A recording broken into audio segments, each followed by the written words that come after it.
Hey guys, Bex here. Allow me to tell you a little story.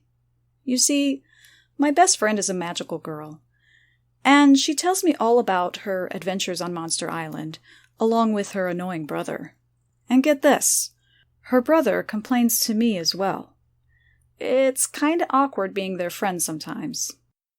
Anyway, this one starts early one morning when Nate enters his new Media Master Office. Man, I forgot how huge this office is. I see they've refurbished it. That's nice. Of course, they replaced all of Current's paraphernalia with generic Monster Island photos. I love Godzilla, but I don't need 97 pictures of him on the wall. I have plenty of collectibles and framed posters I can replace them with. Besides, why do I need pictures when I have panoramic windows to spy on the real Lizard King? Correction, Nate. You're spying on Winter and his goons. Stay focused. Now, let's take a look at this desk. It doesn't have any scorch marks from when I was electrocuted by Corone, so it must be new. What's this box here?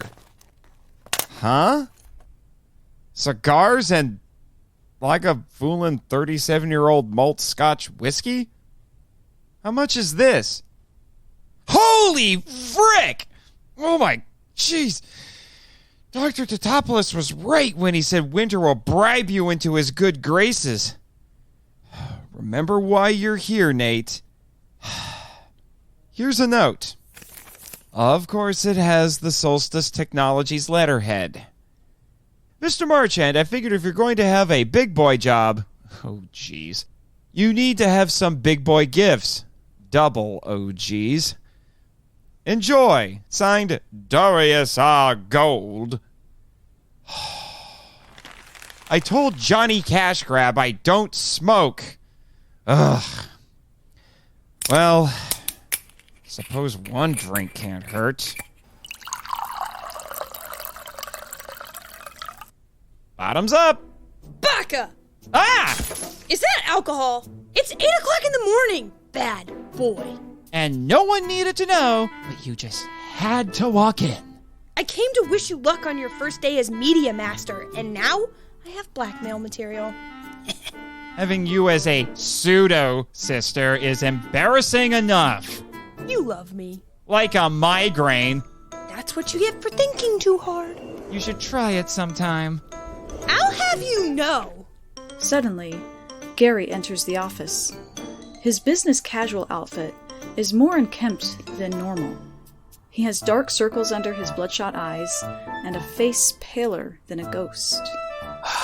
Someone need a restraining order. Good morning, Gary. Yeah, good... Huh?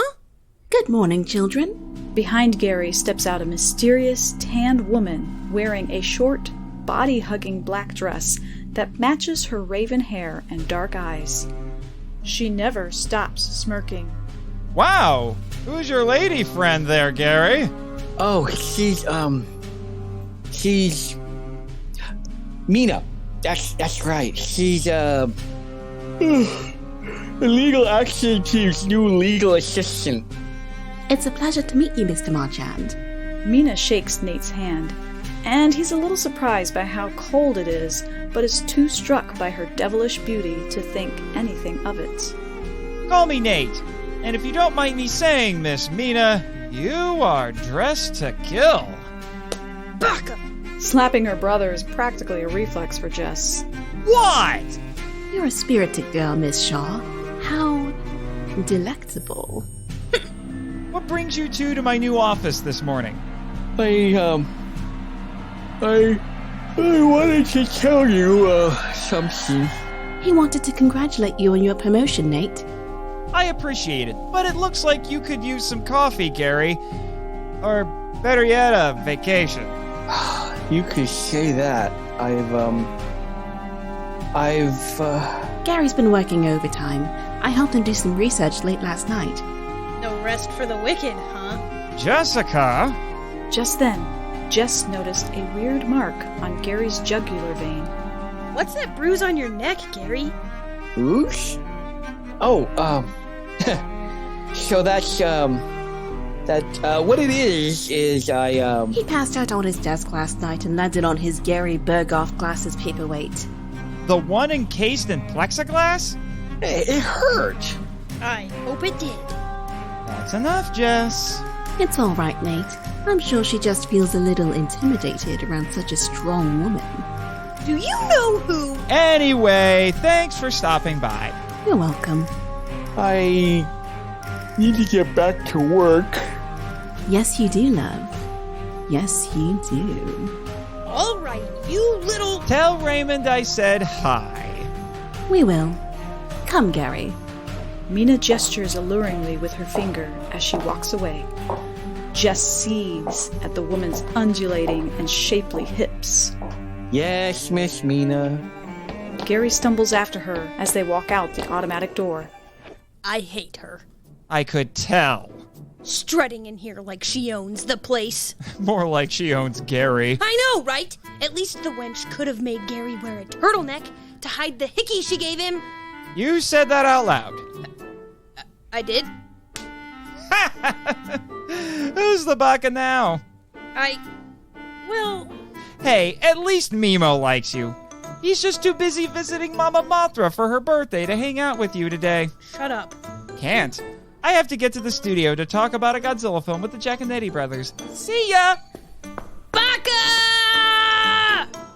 Oh, but there's more to come, kaiju lovers. Stay tuned.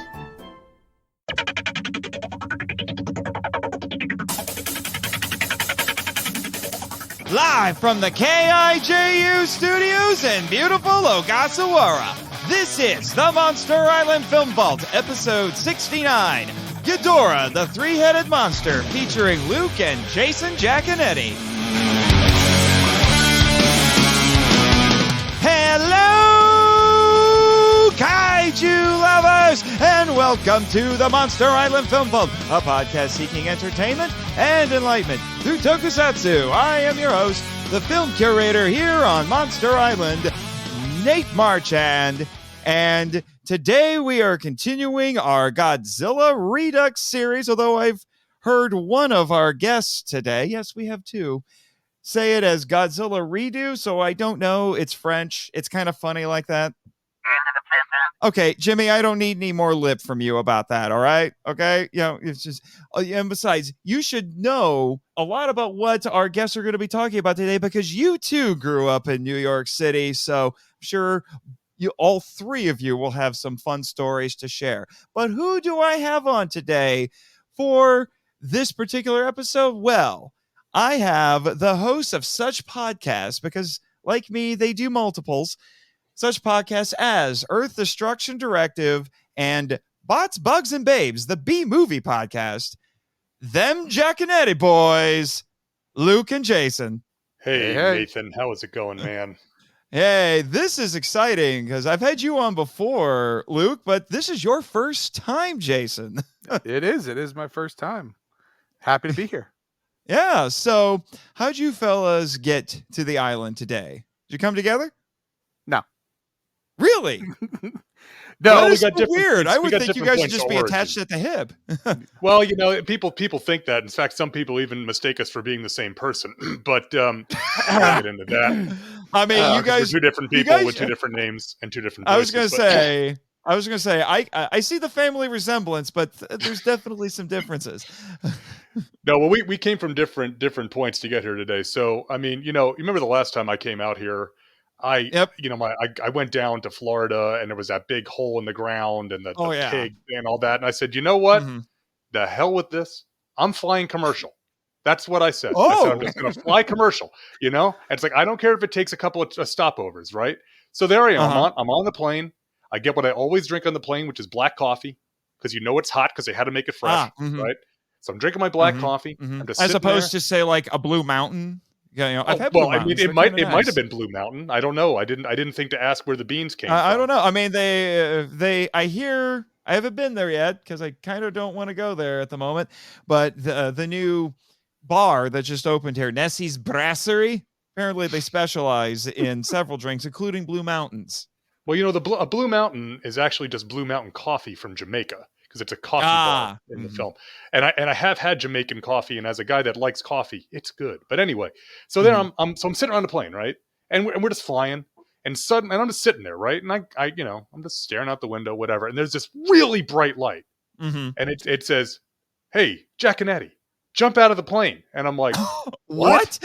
And I'm like, the voice is like, "No, dude, seriously, jump out of the plane." And I'm like, "It's a perfectly good airplane. I'm not going to jump out of it." It's like, I paid money for this seat. This is non-refundable. Okay, this this ain't the 80s. But they said, no, seriously, you got to jump out of the plane. So I get up, I throw the thing. Everybody's pissed off at me now. I jumped out of the plane. I got picked up by a fisherman. Luckily, he was a cool guy. I will say that he was a cool. He let me have his hat and his pants because I lost my hat. My pants were just ruined. Oh, that's awkward. And he dropped me off at the visitor center. And your girl, the Crystal Lady, she brought me around. Jessica. I know you guys give Jessica a hard time, but every time I enter, she's an absolute peach. I swear to God. You guys, give her a lot of grief, but she always, she and me, I got no beef with Jessica. Jimmy keeps telling me to be nicer to her. So. Well, sometimes Jim's got some but good it's ideas, sisters, man. What are you gonna do about it? I don't have any sisters, so but but yeah, so I got here that way. And then Jay, I was waiting for him at the lobby. Oh yeah, well, how'd you get here, Jay? Well, brother, let me tell you, I was all ready, brother, to get on the plane. And then the big, stinky giant was there. And I said, brother, we ain't gonna do this now. And he said, no, I brought down the heavens from you. I picked up the big, stinky giant and I slammed him down. And the whole eastern seaboard crumbled into the ocean. And did I panic, brother? No. I got on my back and I backstroked all the way, brother, to the island, brother. That's me. I pulled everyone to safety. I'll tell you, all of them. Because, brother, I have the largest arms backstroking across the ocean to get here. Wow. Just wow. Yeah. Oh, well, when the big stinky giant was really the problem, I said, look, I'm going to do this. But, sometimes we had to. So anyway, and then we got there and Luke's like, hey, how'd you get here? And I had to tell him. And he's like, well, yeah, the big stinky giant, does those things. And I was like, yeah.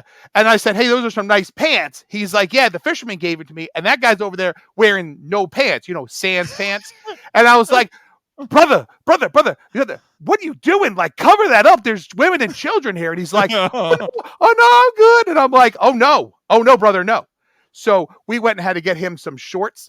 Mm-hmm. They were cool though, because they're like cut off and they're awesome in the way they sit, but we're good. Anyway, yeah. Oh yeah. I mean, honestly, for a fisherman, he had some good fashion sense. Yeah. He went right for that floral print. And I wouldn't have picked it up. I wouldn't have gone that direction. I wouldn't have. I'm man enough to say that, but he rocked it. Yeah. Oh, it takes a heck of a man to rock floral patterns. Well, I'm gonna be honest. Is that knowing Island will provide, brother. Yeah. I'm saying knowing a few people who have partaken in the fishing community, from up on the East Coast, like it's a whale, Jay, kind of thing. The whole point is some of them like the stripes and the plaids together. And I'm like, brother, this is not the 90s. We are not grunge. Do not bring the plaids and the stripes together. Do not call upon the heavens to bring down the fury of the fashion police, brother. Anyway, so, yeah, we're good. Wow. Just wow. Yes, Jimmy, I was wondering if Jason was blowing out the mics a little bit there. I subtly have a hankering to watch WrestleMania. I'm not sure exactly why. So, anyway. Sorry. But the important glad thing to is, see you. What? Yeah, we all got here. That's the important. Yeah, we all got here. Well, I work here. Although I just did a little bit of traveling myself. I just came back from G-Fest. So I was over in Chicago for a very nice, very busy weekend. So, well, and you know the good thing about having G-Fest in Chicago? what? You can't drop an atom bomb on Chicago. Yes. Yeah, everybody knows that. Adam, yeah, that's right. Peter Graves. I'm Peter Graves.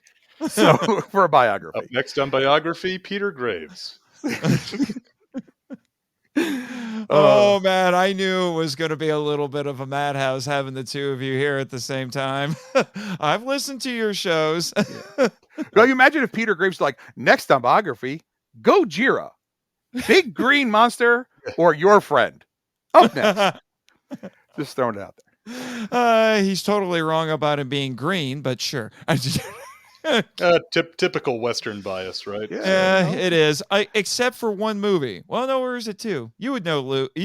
because in 2000 he's green. I'm trying to remember. Is he green in Megaguirus? He's green. I'd say he's green in Megaguirus. Yeah, I think because I think it's the same suit. I think he's a little more green, but yeah. I know that's a little far afield from the movie we're talking about today. A tiny bit. Yeah, we're gonna set our Wayback Machines, everybody. Dial that in to 1964. I know what you're saying. 1964. Nathan's already covered Mothra versus Godzilla. Well, you'd be wrong.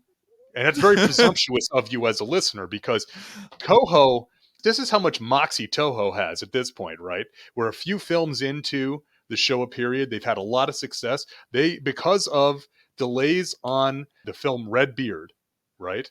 Which was supposed to come out, the Kurosawa film, and it's the last time that Kurosawa actually collaborated with Toshiro Mifune. So it's kind of a big deal, right? Because that fell behind. Boom. New Year's 1964, we get Ghidorah the Three-Headed Monster.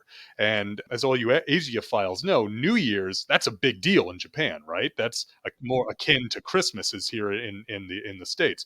So this was a big deal. And this film ends up being a big deal, air quotes up to the mic, despite the fact that it's not always considered a, air quotes up to the mic, big deal relative to the films that came before it. But what this film means for the Showa era cannot be overstated, because of the developments of this film influence the next decade worth of Godzilla films and Toho films in general. Oh, yeah. And as I mentioned in the Mothra versus Godzilla episode, this was a big year for Toho and a big year for Japan, just like you said. Toho released not one, not two, but 3 kaiju films in 1964. Mothra versus Godzilla in, I believe it was in spring. I don't remember the exact release. I want to say April. And then we had Dogura, which I've covered in a previous episode with my friend Michael Hamilton. That was in August. And then we had this one in December to fill the spot left by Redbeard, but also because Mothra versus Godzilla was a tremendous success. So they wanted to crank out a sequel as quick as they could. So about 8-9 months, which seems insane to think about now, that any movie studio can make any worthwhile film that quickly. But this, it's not the fastest any of these movies have been produced, or even just the fastest that any. That's exactly what I was going to go with. And Jay, I know you were thinking the same thing. Sonic Kong is that infamous, incredibly tight turnaround, especially for stop motion. Yep. Ghidorah has the advantage of using several props and several cast members from the previous film that were contract players. So they were able to turn it around. And you also had, Mr. Sekizawa, who could bang out a story. He was a prolific writer. Yeah, Sekizawa was one of the unsung heroes of the Showa era. Him and his colleague Takeshi Kimura. Well, the thing with Sekizawa is, and what I've noticed, and Jay and I, we talked about this not too long ago on an episode of Earth Destruction Directive, where in the last 10 years or so, the Godzilla films have been critically reevaluated, especially in the wake of that Criterion collection and just the restoration efforts in general to restore those films. And in the case of Terra Mech Godzilla, we were talking about Teruyoshi Nakano, and we're a few years away from Nakano handling God rest his soul. Yeah, but he's no longer with us. Yeah, unfortunately. But Sekizawa was another one that I think his contributions were like you say, kind of overlooked a little bit. But then when you start critically re-examining the films and you look at the major themes and tropes of especially the front half of the Showa films and how much of that is Sekizawa and was brought in by his influences, that you really start to see, his handprints are just as much on this as Honda, as Tsuburaya, as Ifukube, as Tanaka, all the major players. He's definitely in there. And now I think we're starting to see more folks, both on podcasts and in, general discussion online, giving Sekizawa his due for what he does. And definitely, again, his influence is all over this. About the only thing this movie doesn't have is like a strange juice of some kind, right? If it had a strange juice made from berries, we'd be in business. Well, no. It's got an island. Oh, no, we do have an island. It's got a monster god. It's got, and it's got monsters fighting each other. It's got monsters as weapons of mass destruction. Yeah. It's definitely a great example of the tried and true Sekizawa formula of people threaten people, monsters solve it. Yeah. That was his trademark. He revolutionized the genre when it was just a few years out, actually, in the early 60s. Oh, no, not even the early 60s. It was kind of the late 50s with Varan. He was starting to get his feet wet with it. Mm-hmm. And then he, it made it into something almost completely different, almost, where you had parallel plot lines, or it was a human-centric story that had kaiju in it, and then the kaiju would solve the problem, or they would interact with each other at key points, as we'll see in this film. But speaking of Sekizawa and storytelling, Luke, would you like to let us all know what happens in this movie? Sure. We'll cue some epic music for you while you do it. Okay. Get at it, Jimmy. All right. Thank you, Mr. Composer. So in our story here, okay, I'm just going to give you a 10,000-foot view. There's a heat wave going on in Japan, and no one's really quite sure what's going on. And a reporter, Naoko, she is interviewing with the UFO societies. They're watching for UFOs, and they witness a meteor shower. And they see a giant meteor that crashes on Mount Kurodake. Okay, and her brother, Shindo, at the same time of all this, he gets assigned to guard Princess Salno of the tiny subcontinental Asian country Celgina, because she is being targeted for political assassination, because apparently it's suggested that communists want to take over her country. So Salno is flying to Japan. While she's flying to Japan, a bright light and a voice appears to her and tells her she must leave the plane. And she does just in time, because Malmes, who I always call Malmes because that's what his name was for years in the translation. I know. Has planted, as he's wearing a really cool collar like he's William Shakespeare, has planted a bomb on the plane. The plane blows up, right? But the princess escapes, and she's presumed missing. Okay, right after that, okay, this prophetess appears, claiming to be from the planet Venus, and she looks exactly like the princess. Oh, that's triggering Jimmy. He's got I know. Issues with Venus. That's a sore subject. It's Mars in the dub, I know, but it's a sore subject for Jimmy. But so the Venusian prophetess, she starts giving these prophecies of doom about how the earth is going to be destroyed, and she gives a prophecy that Rodan will emerge from Mount Aso. And nobody takes this seriously. They're like, no, whatever. There's been no activity at this mountain. Nothing's going to happen. Well, guess what? Everybody's favorite flying monster does appear from Mount Aso and takes off. It's back to terrorize Japan. Then the prophetess, she gets the attention of the Shobijin. Mothra's twins are in Japan to do a TV spot because apparently they can't get enough of getting promotional and entertainment stuff. They do a nightclub in their movie and how they're doing TV. But after they do their show, okay, the prophetess is on the same boat, and she warns that the boat must not sail, because if the boat sails, something terrible is going to happen. And the Shobijin get off the boat, and sure enough, Godzilla appears and destroys the boat. Okay, the prophetess, meanwhile, has been taken by Naoko because Naoko wants an interview with her for the TV show that she writes for, Mysteries of the 20th Century. What she doesn't know, Naoko that is that Malmes and his men are in Japan to finish the job. And while they try to assassinate the princess, the prophetess, who we think is the princess, Shindo shows up, and there's a big shootout, and everybody, the bad guys get away, and the princess is still safe. But now we've got two monsters loose in Japan, and Godzilla, while landing on Japan, spots Rodan and is fascinated. And he's like, I'm going to go fight that. And the two Earth monsters proceed to beat the tar out of each other anytime they see each other. So Shindo and Naoko, they take the prophetess, they take her to a psychiatrist who examines her and says that no, she's perfectly normal. She truly believes she is a Venusian. So they're getting ready to hit her with some shock therapy to bring her back out of this. And the assassins come in and they're going to kill her with the electricity. But Rodan drops Godzilla on the power line and shuts it off so that she is not killed. But before she goes into that, she prophesies that a great monster called King Ghidorah is a monster from space that completely destroyed all Venusian society. And now it's already here. Remember that meteorite that landed? Well, that's being investigated by Professor Murai and his research team on Mount Kurodake. It's not just a meteor, because out of that meteor hatches the space monster King Ghidorah with 3 heads and a voice like a bell. And he's spitting gravity beams from his 3 heads and flying and destroying anything in his path. At a special session of the Dyad to address just what are we going to do, Shindo says, Professor Murai says, I know is it Shindo or Murai that says, I know it's unscientific, but we could ask the fairies to ask Mothra for help. So the fairies sing for Mothra. Mothra comes and agrees to help convince Godzilla and Rodan to fight King Ghidorah, because they all have to defend the Earth.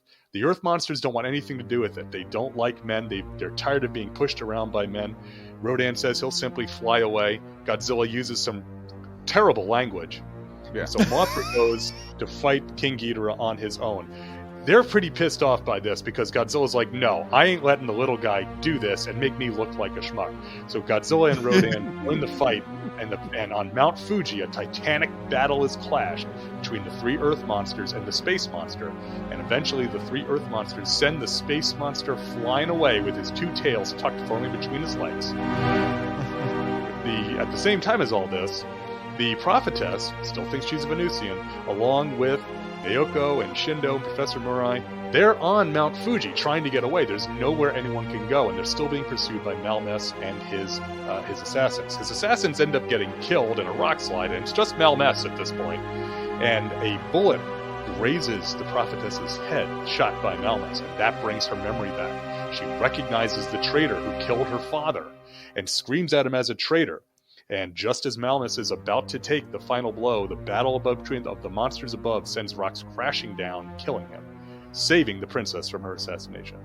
As she gets ready to fly back to Selgina, Princess Salna reveals that she does remember a little bit of what happened, including that Shindo saved her life 3 times, and that Shindo is now her hero. So as the princess flies back to her country to, now that the political assassination threat is over, the Shobijin and Mothra head back to Infant Island saying, goodbye Godzilla, goodbye Rodan, goodbye. And that's the end of our story. There you go. This, I have to say, especially after watching it again in anticipation of this episode, this script is a little more complicated than Sekizawa normally does. One of his trademarks is simplicity. Yeah, famously, I should say, when he was given the initial serialized novel for Mothra, he read it and said, I need to make this simpler. Yeah. So he simplified it. Went from 4 fairies to 2, So this one is, there's a lot going on. It's very James Bondian. There's a lot going on. Well, I was going to say, the thing with this is that, so you've got a very Bondian sort of feel to this, but, 1965, we're right in there because the James Bond series starts in 1962 of the film series with Dr. No. So you're already right there. In fact, 3 years after this, we get You Only Live Twice, which has Akiko Wakabayashi and Mai Hama in it. The 2 Toho girls are in that film. And say Wakabayashi, of course, is in this one. So it definitely has that. And anytime you're introducing, the potential threat of communism, like we'd see a few years down the road in Ibra Horror of the Deep, that alone always kind of ties it into that 60s political Cold War type of situation, even in Japan, right? Oh, yeah. So, definitely a little bit more complex, but I think it's better for it. Yeah. It has. I don't know that allegorically it's as strong as Mothra versus Godzilla, because Mothra versus Godzilla and the anti-capitalist themes in that are so wonderful and so a snapshot of that period of Showa Japan. This one's more like I don't want to say a fairy tale, but like an action adventure story. It's like a myth. It's like a heroic myth, and it works so well on that level. And it's interesting that you bring up talk of the threat of communism and all of that, because just to kind of put this into context a little bit, this movie was actually released just a few months after China did its first nuclear test. Did you know that? Yeah. 596 or Chick 1, CHIC. I don't know if that's Chick or Chic 1.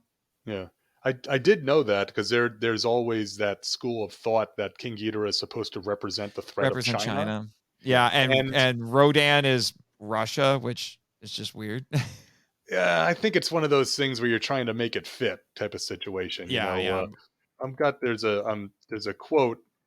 Where is it? I got it here on Wikizilla somewhere, that it was not that the idea that he was it's here on Wikipedia. Seishiro Honda said Ghidorah is basically Yamato no Orochi. It's an old folktale. Yeah. We wrote it as a creature from outer space. It's fine for audiences to think that way, referring to China, but I do not believe it was written with such a political notion. I don't either, because that's not Sakazawa. He was apolitical. If it was Kimura, Oh yeah. It would be all kinds of political, because that's how Kimura worked. He'd be red with a big the star and stuff. Be like, look, what's on my chest? Oh, no. Well, I mean, we could make the joke, because in the dub, it was Ghidorah when it was released in the United States. It was Ghidorah, the three-headed monster, not Ghidorah, because which, according to David Caledon, his commentary, and in his book for that matter, he said that's still a legitimate way to pronounce it, because he said that Japanese people speak so fast that they'll cut little vowels and things out. So the joke could be made. You could say Hail Ghidorah. Yeah. Well, and that's always been the supposition, right? That the name Ghidorah came about because it sounded more like Hydra. Hydra. Yeah, but I will tell you, I was looking through researching this. Apparently, nobody can. I think I found at least 3 or 4 stories about where the inspiration for Ghidorah came from for Ghidorah. There was one that was directly the Hydra, because Tomoyuki Tanaka came in with a book on Greek mythology and pointed to a 7-headed monster, which is the Hydra, and said that. And then Orochi, that was another one. That's the more direct Japanese mythological origin. And right. I'm trying to think. I think I'm going to keep talking. I'll rummage through my notes, see if I can find the other one, because I came across a few. Well, but the thing, quick, let me just throw this in real quick. Yeah, go ahead, Jay. Okay, so just one of the things I always found really interesting was King Ghidorah, when they originally talk about the coloring and stuff like that, because we all know him. He's gold and he shoots, the anti-gravity, lightning bolts and the whole nine. That they had talked about him being purple and his rainbow colored wings. Rainbow. Now, you just said you were at G-Fest, and I'm assuming you went through the models they had on display there. Oh yes. And the big display that won. So my buddy Eric and Robert, they did that. That's I've been friends with them for years. They're huge modelers, and they're, for those who were at G-Fest and saw it, or if you've seen pictures on Facebook, because a lot of people took pictures of stuff. The kit itself probably sews together a dozen or more very expensive kits. I mean, they do not go small on their stuff, and their stuff is huge. And you saw it. It's just this massive kit, right? But they made sure that the Ghidorah they represent has the rainbow wings, which to me is always like so cool. And I haven't seen this in person yet, because I have not been at a model convention with them since they finished this piece. But having seen other of their pieces, I know it's going to be outstanding. But I just can't wait to see it up in person, to see all the little details that you can't see in pictures.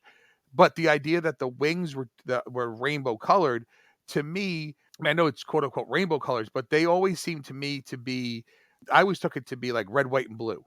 You know what I'm saying? Like kind of thing, where it's like, I understand Ghidorah is supposed to be China, but look what color my wings like. It's like a little more on the nose there. Obviously, the lightning gravity rays he shoots, was actually changed. That was later added. Originally they thought he was going to have him breathing fire, which would tie more into obviously depending on what mythology books you're reading about Hydra or Orochi and whatever kind of thing about breathing their fire, and that obviously the gold body was not there are some promotional shots that were put out where the body's not gold, and they still exist and people still have seen it, and it kind of is shocking to people thinking like, oh, that's wrong because your mind knows Ghidorah is supposed to be gold, right? So when you see him not gold, you're like, but he's supposed to be gold, like, so even though the gold was later the change.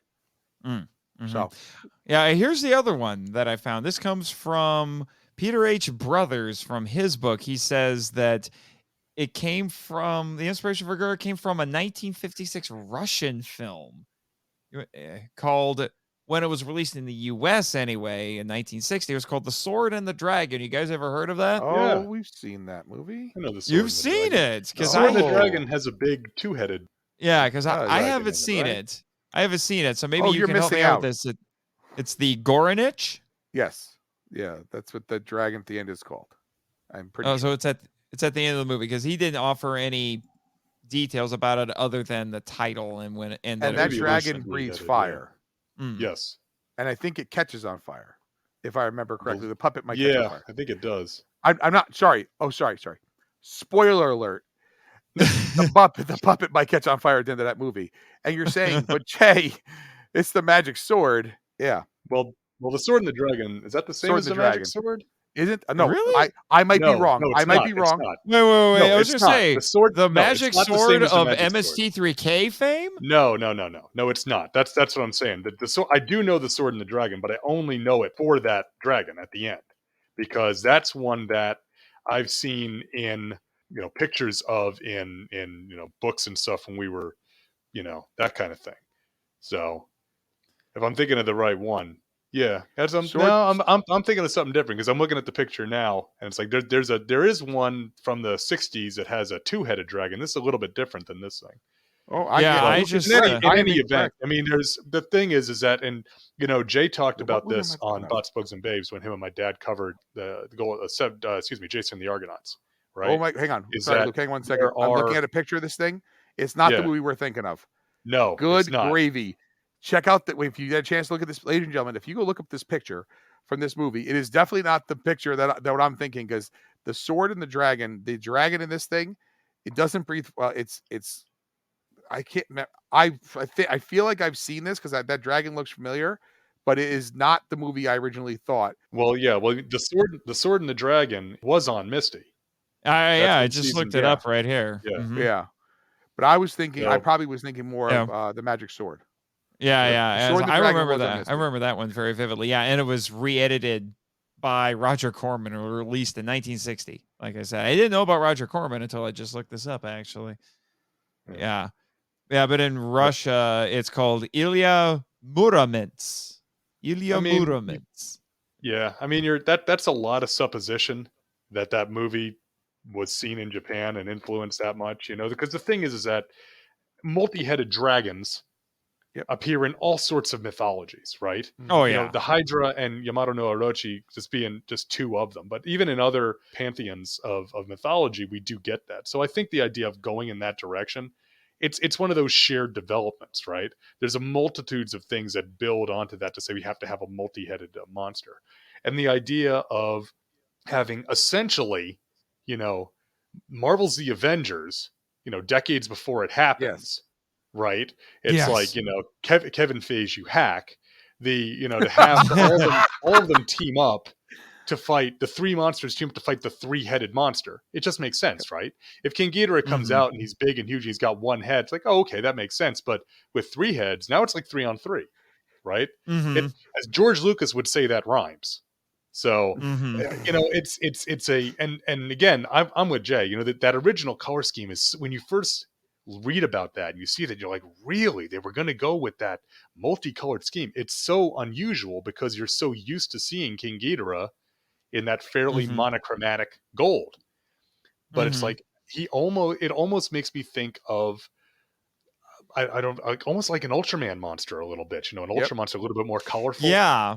But would he have been as popular in that color scheme and not in the, I don't want to say basic, but the monochromatic style gold gives him a very sort of menacing look, right? He doesn't. It does. His design is the complex part, not his coloring. Yep. Yeah, Ghidorah is by far the wildest of the Showa era monsters in the 60s. This is before the 70s where the Ultraman influence is really being felt, and then it really gets wild. Yeah, and even then though, the thing is that compared to especially the space monsters, right? The other space monsters, I mean, it's like, okay, even taking it to like Gigan, Mechagodzilla, I don't know that they're as out there as a concept because they're more humanoid, even Gigan as the cyborg space dinosaur, he's humanoid ultimately, right? or penguin or chicken, depending on who you talk to. But but he's got one head, 2 arms, 2 legs, 1 tail, 3 wings. Okay, the 3 wings are a little goofy, but King Ghidorah, nothing has the silhouette of King Ghidorah except derivations of King Ghidorah, right? Yeah. So nothing is which quite there like have been that. many. Of course, and just and when Godzilla shows up in a pop culture reference, usually he's fighting King Ghidorah, right? I'm thinking immediately of Pee-wee's Big Adventure, right? Yep. When Pee-wee's riding through the studio, and what he rides through, because Tim Burton loves Godzilla, rides through the mock set of them filming Godzilla and King Ghidorah. When it was decided in the Heisei period that we have to bring back an enemy, there was no choice. It had to be King Ghidorah, to the point that they were going to bring a second King Ghidorah back in 92, And Nathan, you and I talked about it on Earth Destruction Directive when Hedra came out and Tomoyuki Tanaka said, "What the Sam Hill is this?" And he said, "No, next movie's called The Return of King Ghidorah." Right? So they knew what side. It's like bad guy, King Ghidorah, So he works so well in that role. He always has, and he always will. So it's here. It's like he's so fully formed right here. He's pretty much the same dude here as he's always going to be. Yeah, well, and what makes it interesting here is that this is the only time in the Showa era where he's not at the beck and call of someone else. Yeah. And he is there under his own fruition. Because he wants to be there. It's very Lovecraftian in some ways. In fact, when I first watched this movie in the Japanese, I get a little bit of Lovecraftian dread here with this, with how Salno is talking about him. Yeah, and the UFO head talks about that there's different dimensions that we can't see, and that Salno survived by falling through a hole in a dimension. Oh man, that scene is kind of funny because it just comes out of nowhere and then it just stops after about 30 seconds. You also get a Family Guy segment, just pops up. Yeah, in the original Japanese, it plays more like the fact that this guy really is kind of nuts. When the dub, you kind of take him a little bit more seriously, but in the Japanese, you're like, this guy, no. He looks like he belongs on. He looks like he belongs on Coast to Coast AM. Yeah. So this and I don't want to derail things. Let's just mention this. So Luke and I have talked about in the past the idea of the big bad, right? Oh yeah. And the reality is this: as much as people may love Gigan and may love, this guy or that guy, or Titanosaurus, who is completely doesn't get enough love. Well, he definitely doesn't. He doesn't. He's my favorite. Yeah. I'm still mad at you, Danny, because you got a free $100 Titanosaurus figure. Anyway. So the reality is that if you think about who is the big bad in the Godzilla universe, there's 2 schools of thought. One school of thought that is King Ghidorah, because King Ghidorah is the big bad. I mean, he's bigger than everybody. They fought him so many times. He's come back. There's been a Mecha King Ghidorah, whatever. Then the other school of thought that it's Mechagodzilla, because Mechagodzilla is like you know, I mean, how many films feature Mechagodzilla? You know what I'm saying? Mm-hmm. It's so funny to think that they're kind of it's like you have two different main, you know, bad guys in this series, and you can't point to one to be like Mm-hmm. the guy. Like in we mentioned James Bond already. In the James Bond series, Blofeld is, you know, he's the main bad guy. Like, you know, it's Right. Spectre, it's Blofeld, it's whatever. It's all part of that thing. Whether it might be this, you know, it might be, you know, Goldfinger at this point, or it might be Dr. No, it might be whoever, right? But it's ultimately it's Spectre, and Blofeld is the leader of Spectre and all that stuff. Like, you know what I'm saying? Like, you kind of know who the bad guy is. Mm-hmm. You know, in a Godzilla movie, or Godzilla in the franchise, the bad guy, you know, is some people, I'm sure, you know, are saying like, no, Jay, the bad guy, it's got to be Ghidorah. Like, he's literally the guy, the monster. He's the big bad, and maybe it's Mechagodzilla. And then isn't it kind of funny that eventually at some point they said, hey, what if we put them together?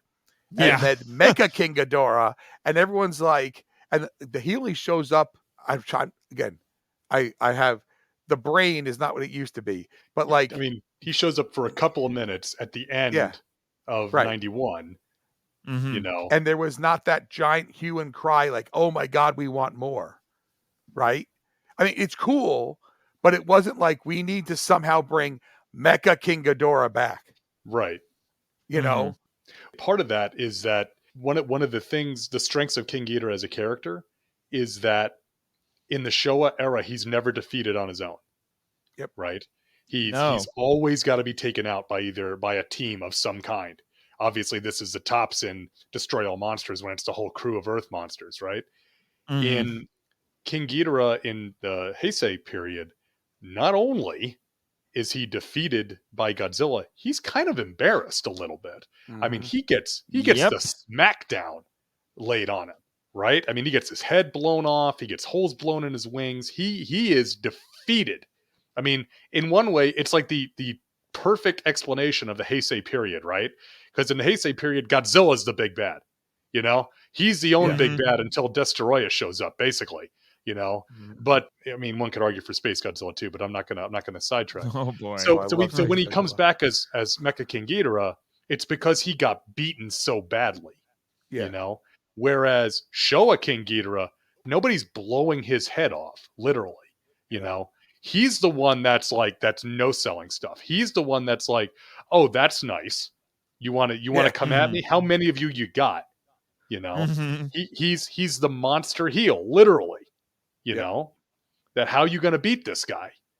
You know, so I always thought that was part of it, that is as much affection as there is for Godzilla vs. King Ghidorah from 91, that I think that's always kind of stuck a little bit with the King Ghidorah fans, that he really does get punked out in that movie one-on-one when he was, you know, a extinction level threat in the Showa films. I think the issue that we're dealing with here is that it's kind of the same thing you always run into with comic book villains. The most powerful villain a hero has isn't necessarily the archnemesis. You know, let's be honest. We all know the Joker is Batman's archnemesis, but compared to the likes of, say, Bane or Ra's al Ghul, nowhere close in terms of power level. Superman, his archnemesis is Lex Luthor. Lex Luthor is a mere mortal. Okay? There are villains that Superman fights that are infinitely more powerful. But that's not the point. The issue that we're looking at here is not power levels necessarily. It's, are they the antithesis of the hero? Yeah. I think that's what we're looking at. Part of what I was thinking, like, and that's what I was, you know, kind of the idea of, like, you have Ghidorah. He is the guy. I mean, he is the main villain. I mean, because Mechagodzilla is torn apart, you know, kind of thing in those movies. But then Mechagodzilla is he in two different of the Heisei? I'm trying to remember. No, he's in only one.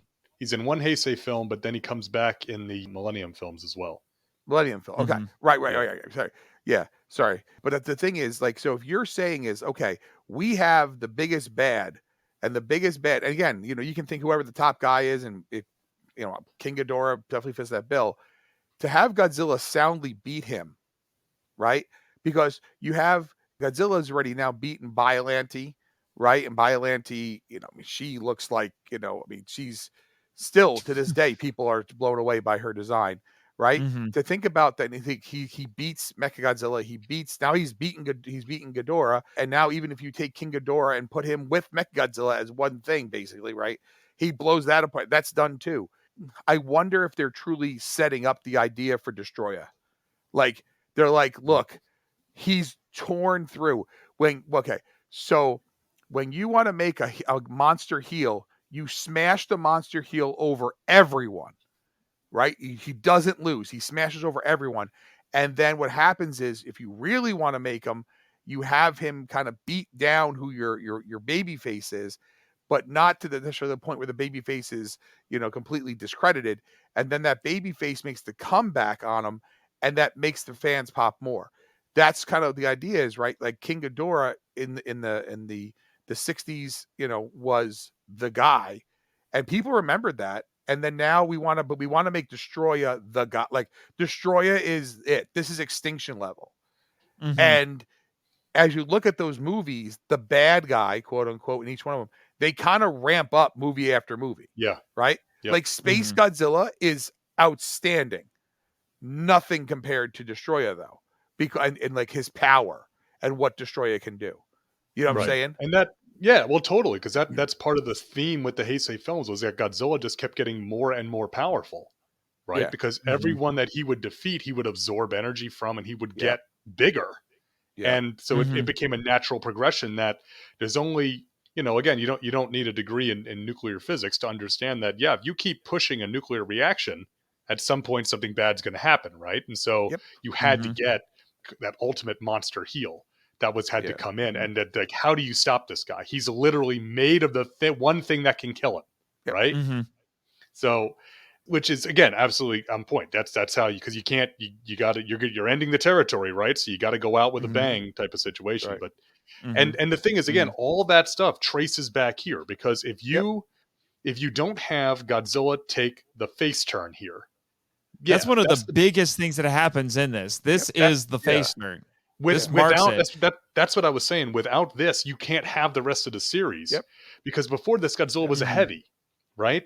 And so was Rodan. I mean, Rodan had only appeared one time, but Rodan was clearly a villain. I mean, everyone is clearly afraid when Rodan comes out at Mount Aso, as because it's like, I mean, it wasn't even 10 years prior that the Rodans had torn apart the entire country. Yeah. Right? If you're going by now he looks a little goofier in this, but he does. But to me, this I love this Rodan so much. I really do love the 64 Rodan, because that's babyface Rodan.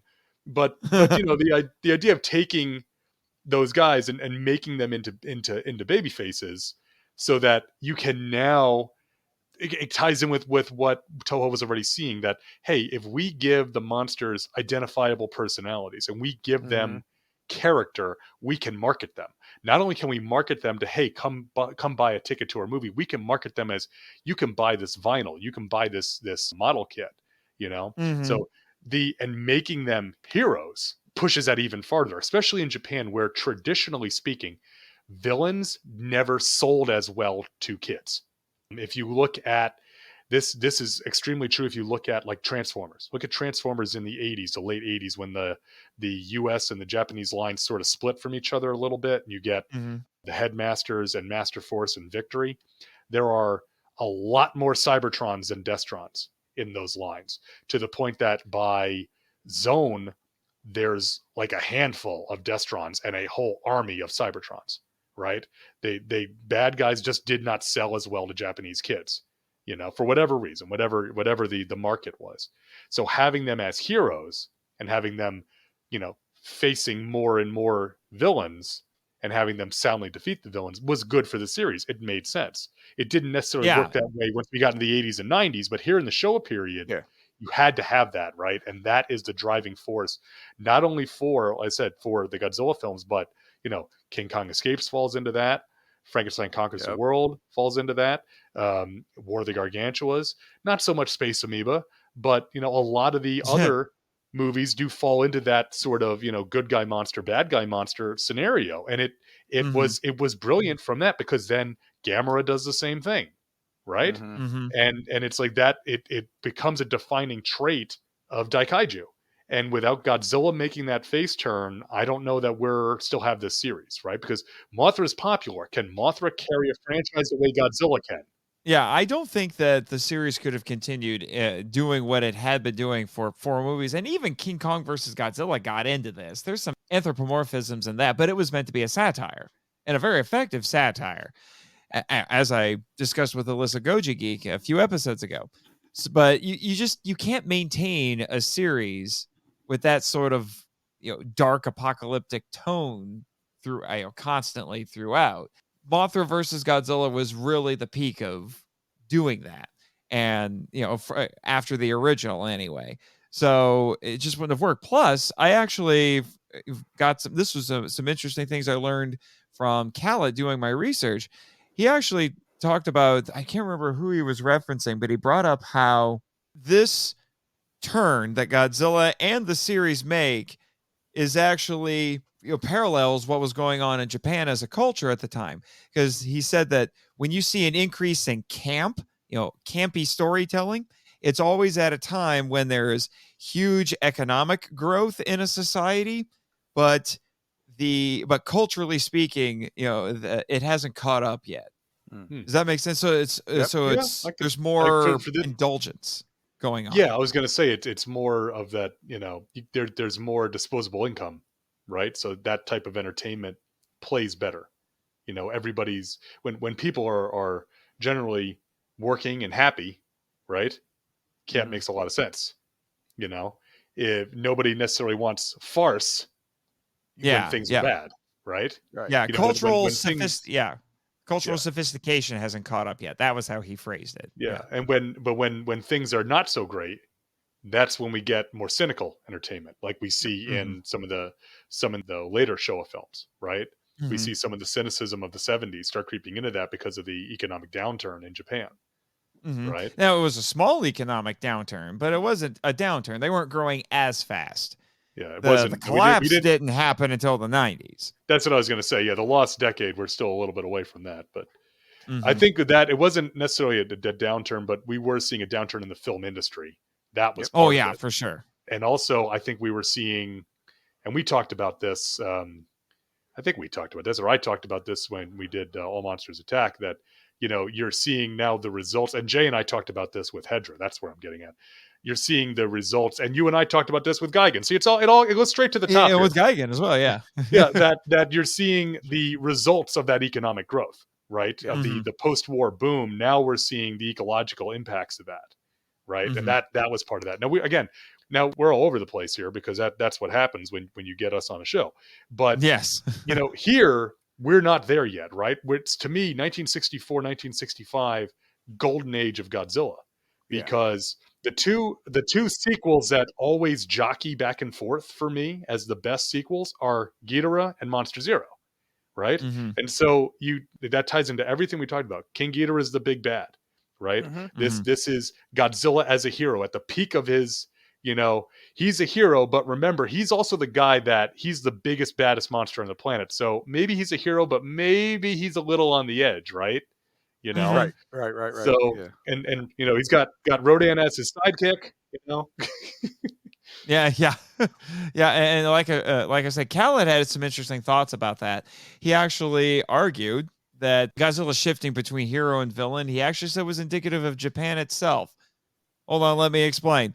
He said both act in defense of their territory, but depending on who they're defending it against, they can determine if they're quote unquote the hero or the villain. Mm-hmm. Yeah. Well. Yeah, and context is king, right? Context is king. Context is definitely king. and we talked about this, Nathan, when we did Battle in Outer Space. So much of this, it's dealing with the international aspect and Japan wanting to be seen as a good citizen on the international stage. We see that in the Diet when, I don't know if it's a senator but the guy is grilling the prime minister. Is like, well, what are you going to do about the fact that Godzilla and Rodan are loose on the countryside?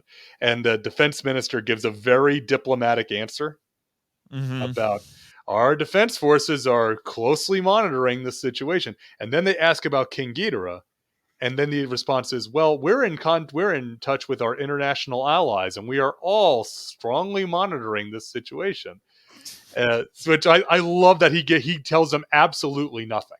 He says he does the perfect. It's like Shin Godzilla looked at this scene and said, "I can make a movie out of that." Yes, exactly. Yeah, basically. Yeah, and and what's even more interesting is that this is actually the first Godzilla film where we don't see a military presence on here. They don't respond to Ghidorah. No. Yeah, we see the defense minister. They talk about it, but there's no military engagement with Ghidorah. There's no JSDF or any kind of military vehicles, nothing. Which is crazy to think about it, because like when you think about this era Godzilla movies, you think of like, where's the ray guns? Where's the where are the maser cannons? Where are the guys? Like, do we have a ray gun or something? I don't know. It can't come the maser through. cannons. Yeah. Yeah. But it's build the effing thing. Yeah.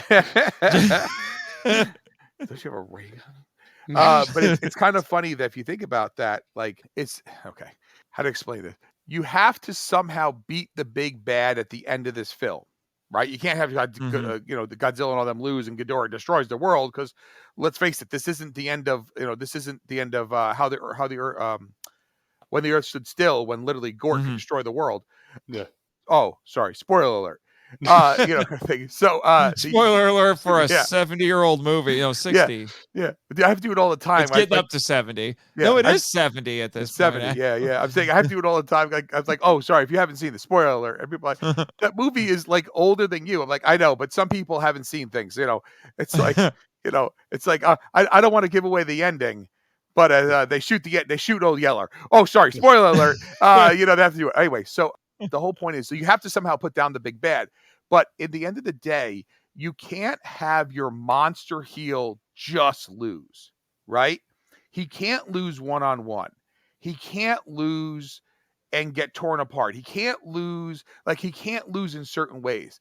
You can lose in ways that save all your heat, right? So I'm going to just I know I'm going to go a little far afield, but just stay with me for a second. Luke knows exactly where I'm going, I guarantee you. So there was a heel in the 1980s known as Rowdy Roddy Piper, right? Mm-hmm. The Hot Rod. And guess what the Hot Rod never did? He never lost by pinfall. Yes, he lost, Jay. I remember when he lost. You're wrong. Think again. Disqualification, count out. Those are fine. But he never let his shoulders be put to the mat. Why? Because Roddy knew one thing. The second his shoulders hit the mat and Hulk Hogan, Randy Savage, JYD, whoever pinned him, he lost his heat. So to keep your heat, you always could lose, but you lost, by count out. Oh, we almost had him. Oh, and he wasn't the heel champion. So this isn't like the NWA where Flair would get himself disqualified and the hometown hero just missed. You kept your heat that way. Ghidorah, and again, you're thinking like, well, Jay, that's the 80s. You think it was different in the 60s? You think it was different in the 50s? You think it was different in the 30s? You think Toots Mondt and the Goldust Trio was any different with Ed Strangler Lewis? I'm going old school, yeah, right? You think it was any different? No. You had to keep your heat. It works in kaiju movies. It works in pro wrestling. It works in anything where there's a good guy and a bad guy, right? If you literally, I don't care what series of movies it is. James Bond movies are a perfect example. Bond's going to win at the end. He always wins at the end. But somehow the bigger bad Spectre goes on, right? Isn't that the whole point? Isn't that what we're now seeing? I mean, Luke and I have been talking about the newer James Bond movies because I finally got tired of waiting for my wife to watch them with me, and I just watched them all one day. Isn't that the idea of the whole Roger Craig, the running back for the 49ers in the 80s? Daniel Craig. Remember when he was a super spy? Yeah.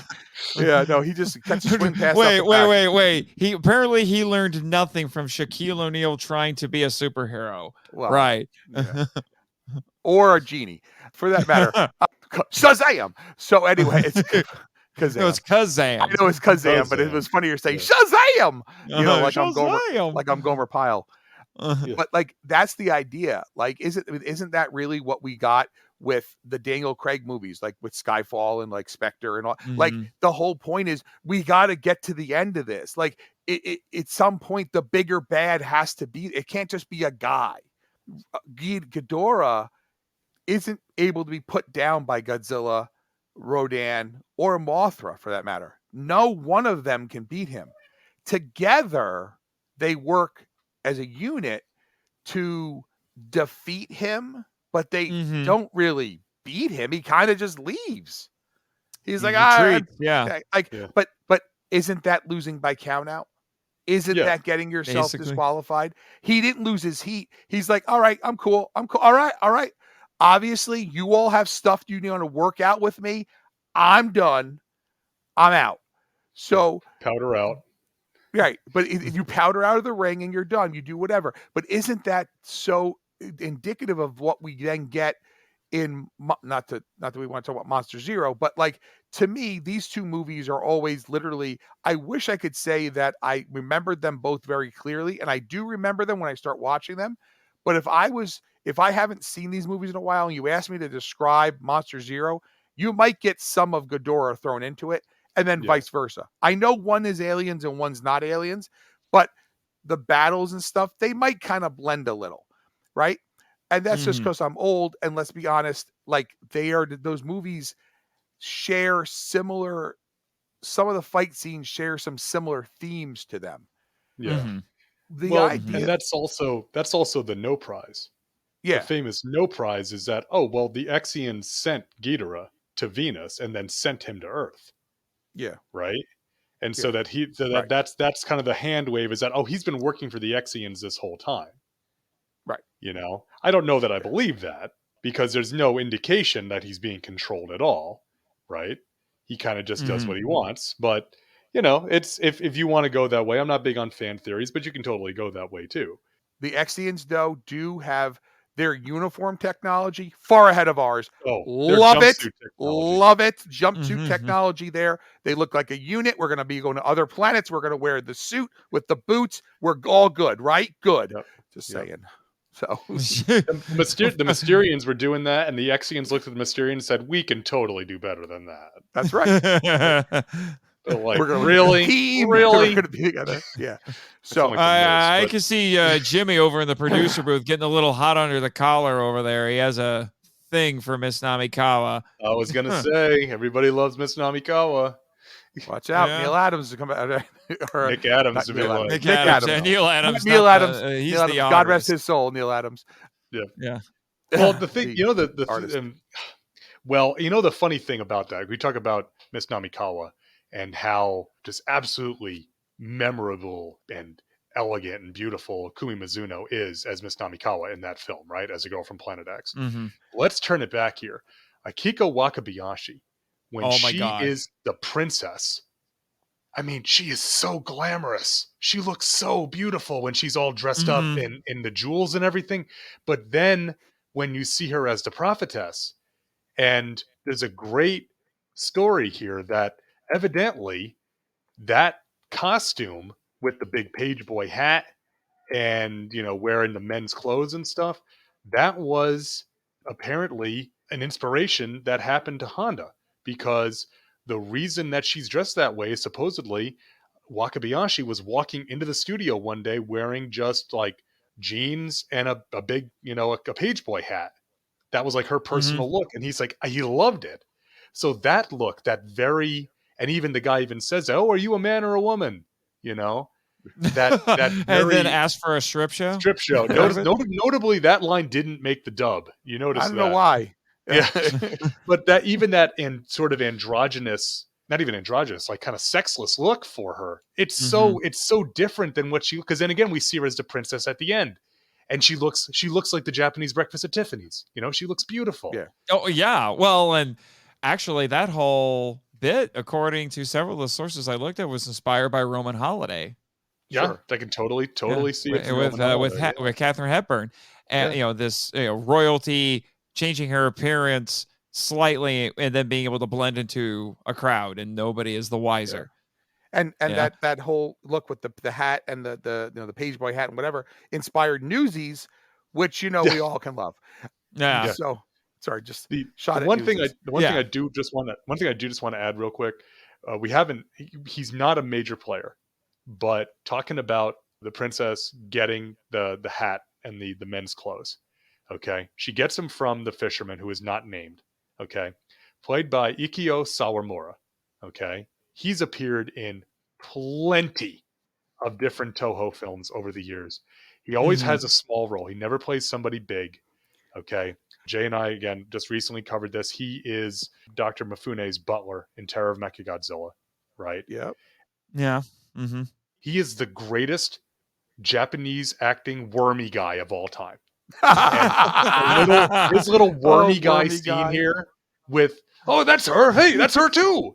I've always loved the little wormy guy fisherman in this, and he's brilliant. He's only on screen for about 4 minutes, but and that's her, it's like, I didn't steal it. I traded it, it's like, I love the wormy guy. So hats off to Ikio Sawamura for a very, very memorable little appearance here as the wormy fisherman. Yeah, guy. well, I mean, that just speaks, I think, to the caliber of actors that Toho had in their stable under contract there. I mean, even the bit players are memorable. I love the guy, and I wish I could remember his name. He was in King Kong versus Godzilla as well as the interpreter. And he's the guy that goes and gets the... It's the hat. He goes, and he goes to get the hat. Yeah. He is so Don Knotts. He's got like the Don Knotts face, and he does the Don Knotts expressions. But he's my favorite wormy guy of all these movies. Like he is the wormy guy. Like, and there's it's like, especially King Kong versus Godzilla. His face like can bend when he like he doesn't have to make a sound. You can kind of hear the bending of his face, and he's like looking at like, what are you talking about? Whatever, kind of thing. So I just want to mention one thing though. Our assassin, I totally blanked on his name now. Malmus. Yes. So he never takes his sunglasses off. So very much, wears his sunglasses at night. Yeah, I wear my sunglasses at night. Yeah. But that, which also explains why he's such a lousy sniper. Well, that was what I was going to say. So he hits nothing. I feel like it's the line out of Predator. We hit nothing. Like literally, the only person who's a worse shot than him is the brother cop. He hits nothing. Like he should have just thrown the gun. Like I don't know his best bet was to maybe get a bucket of water and throw it, and maybe they'll slip. Like he did nothing. He steps in the way there at the end to take the bullet, and the guy can't even shoot him. He wings him, just kill him. No, we can't have that. But and this, the funny part is, I watched this movie with my wife, and I can honestly say my wife has probably never seen this movie, and she definitely never seen it in Japanese. And she's watching it, and she goes, "Why can no one shoot anybody?" Now, for my wife to look up from her phone for long enough to actually notice that no one has shot anybody is an accomplishment, one. And two, she's right. No one can shoot anybody in this movie. And you're saying, Jay, it's a kid's movie. They're not supposed to be murdering people. Look, every single kid in Japan is like, come on, dude, come on. And you're saying, but Jay, that inspiration right there was taken by George Lucas and was bestowed upon the stormtroopers because they couldn't hit the broadside of a barn. Even stormtroopers are looking at us going, come on, man. I feel like, come on. Like Joe Biden, come on, man. But no. I was doing, what do you call? I was doing, what's his name from NFL Live? Come on, man. Kind of thing. Not you got Moss. That's different. I'm just saying, and not throwing out pancakes. But it's just true, though. Like, the cop can't shoot anybody. And I understand why. I get it. It's not that kind of movie. But the assassins are the worst assassins ever. Like, is it the Apple Dumpling Gang coming to town? Like, I would feel better with the Apple Dumpling Gang because For those who haven't seen Apple Dumpling Gang, it's a movie and there's a sequel, and they're not very good at killing people. They're either, but it's Disney, so get over yourself. It's a Disney comedy with Don Knotts. You can't really do that. And Don Knotts. I've been staring at you through the window. It's like the ghost of Mr. Chicken. Anyway, or the shakiest gun in the West. The West. Yeah, the ghost of Mr. Chicken. The thing is that, yeah, I mean, Malmus, played by Hisaya Ito, okay, another Toho player, appeared in a lot of different stuff. He was almost Yoshio Shuchiya. Yeah. But the thing that I thought was funny is that, so he's not Japanese in this film. He's from Celgina, right? So he's Celginan, or however you would say that. Okay? But he behaves... Celgine? Yeah. He behaves and looks exactly like a Yakuza. Yeah. And in the H-Man, he plays a Yakuza, right? Yeah. Mm-hmm. So I guess that's the thing with wearing the sunglasses all the time. It's like it's supposed to be, that's shorthand that he's a gangster, but he's not a gangster in this movie. He's a political radical. And is that why he's such a bad shot, though? I'm just throwing it out. I'm saying that's what I mean. Yeah. He's got the sunglasses. Although this is just on the heels of Dogura, which was heavily influenced by Yakuza films. Yeah. Yes. Well, I just feel like, he decided to round up his Mean Street posse, and that they just could not. I just don't. I mean, I get it. Like, maybe they keep calling them assassins. I always feel like I want to have like the stuff from like Cypress Hill there. Yeah. But like especially when the fairies say they're not fairies, right? Are they fairies technically? Well, you can, some people call them fairies, or you can call them Shobajin. That's the official name. Okay. Yeah. So the tiny little goddesses from the island there, right? Like who are like, we're here to be on TV because dang, we famous, yo. when they like assassins, and it's like, oh my god, and it's like you've just been like, don't worry, they can't hit you, they're really bad. Like, they would have been better off just randomly throwing objects across the room. Like, it's like a Warner Brothers gangster movie, right? You fire every shot you have, and then you throw the gun, and usually you hit the guy with the gun you threw. Yeah. Or it's like Police Squad, where they're firing literally next to each other, miss each other, and then throw the guns. Yes. And then trip over their own shoelaces or the banana peel. Yeah. Well, I mean, as we see in this, he can't shoot. Apparently, he can't throw, but dang, can he catch? Yeah. Well, yeah. I always love him catching that boulder. Yeah. Because it's one of those things like, hey, I got it. Oh, no. I can see my house from here. I regret nothing. But the thing is, and I've seen some people absolutely dunk on that scene of him catching the boulder. Mm-hmm. Say what you will about that. The way that whole scene is scripted, shot, and edited, to me, is the best fight in the Godzilla series. Because, like you said, it's that push and pull, right, between the human plot and the monster plot. Mm-hmm. And all of it works so beautifully. And in fact, this is an odd case where the American cut actually helps it a tiny bit. Because in the American version, the sounds of battle are cut into the soundtrack. Yeah. So you hear Godzilla and Rodan and King Ghidorah's roars while they're down there, and then the music starts swelling up. So it's like, we've already seen that, the monsters aren't interested in what's going on, right? They don't care about the fact that humans are trying to evacuate and all that, because we see Malmes's car get hit by the landslide and crushed, and all the guys coming out all bloody, and he manages to survive. So we already know that they don't care. We've seen that the monster plot has affected the human plot. But now it's like, okay, we've got both climaxes happening at the same time here. And again, say what you will about Malmes being a terrible shot. Shindo's got absolutely nothing he can do at that point. Malmes has him dead to rights. And it's like he's got him and the princess dead to rights here. But it's like, you didn't take your opportunity when you had the chance, when she had her by herself in the room. Yep. You could have killed her because, fate and giant monsters work in mysterious ways. Yeah, well, and weirdly enough, he doesn't just kidnap her when people come in. They just all leave, and she sits in the corner. And I think one of the sources I read said she was reading from a hotel Bible. I'm like, I don't think that's a hotel Bible. No, I was going to say in the Japanese, Naoko picks it up, and it's a book about like mental neurosis and amnesia. Yeah. So it's like, okay, that's kind of setting up that maybe she is, amnesiac. Yeah. Well, the argument could be made that, I don't know. I toyed with this idea. As like, could we actually read this movie as she wasn't really a Venusian or Martian, whichever you prefer, that this was all because she got hit in the head. So this was, temporary insanity or whatnot. And I don't think we can say that definitively in this movie. There's too much stuff at the beginning, too much paranormal X-Files-y things going on at the beginning that I think you could take that reading. Right. Yeah. But this is very fascinating world building that we got going on here. This is, although the numbers, depending on the translation or even the subtitles, because I have the classic media and the Criterion discs in the film vault here, and they give different numbers.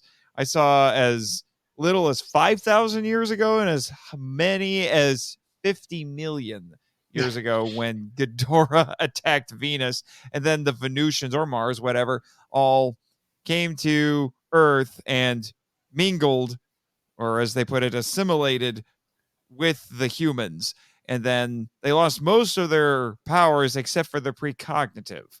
Yeah. So the implication seems to be that the alien DNA, because, Ancient Aliens was a popular idea at the time. It goes all the way back to 1919, according to David Callett. And, this is a couple years before Chariots of the Gods, which was the big book that really made it popular. Yep. And so, the idea is that there's still some of that Venusian blood that is in certain populations of humans, and then they can unlock those precognitive abilities, which seems to be what we're dealing with here.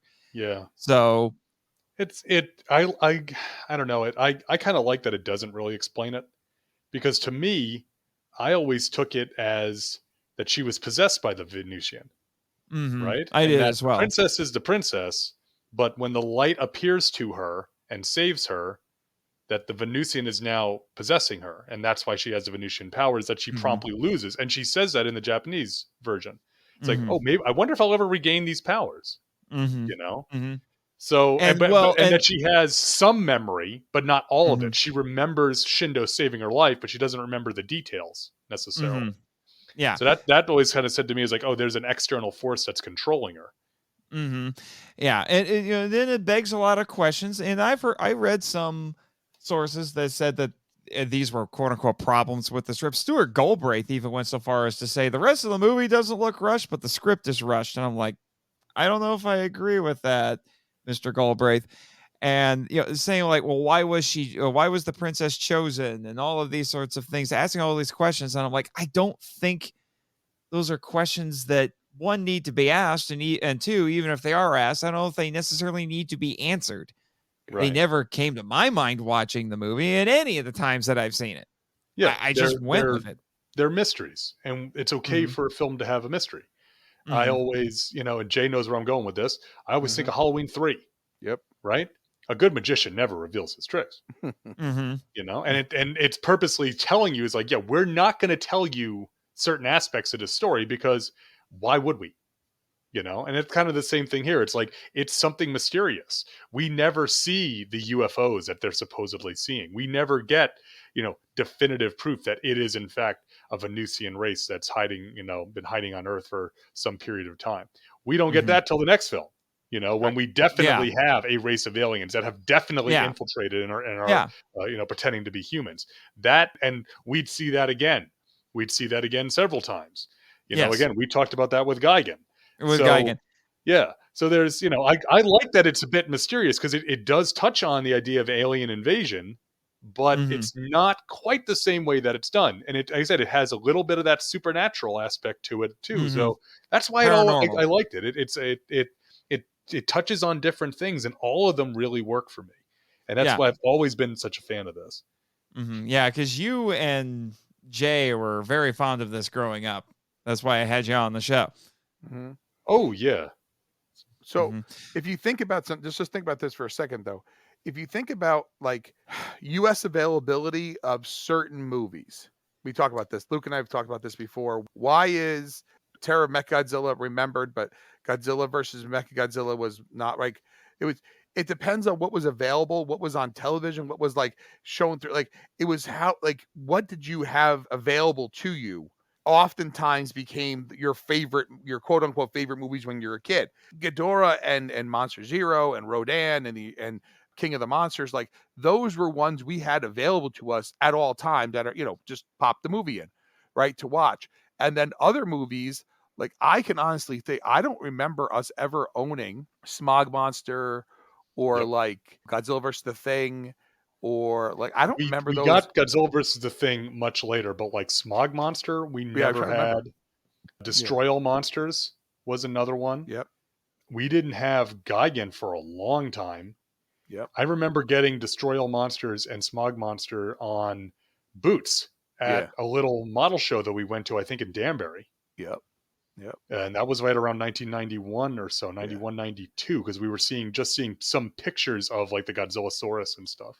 Yeah. So there was a lot that just weren't as available.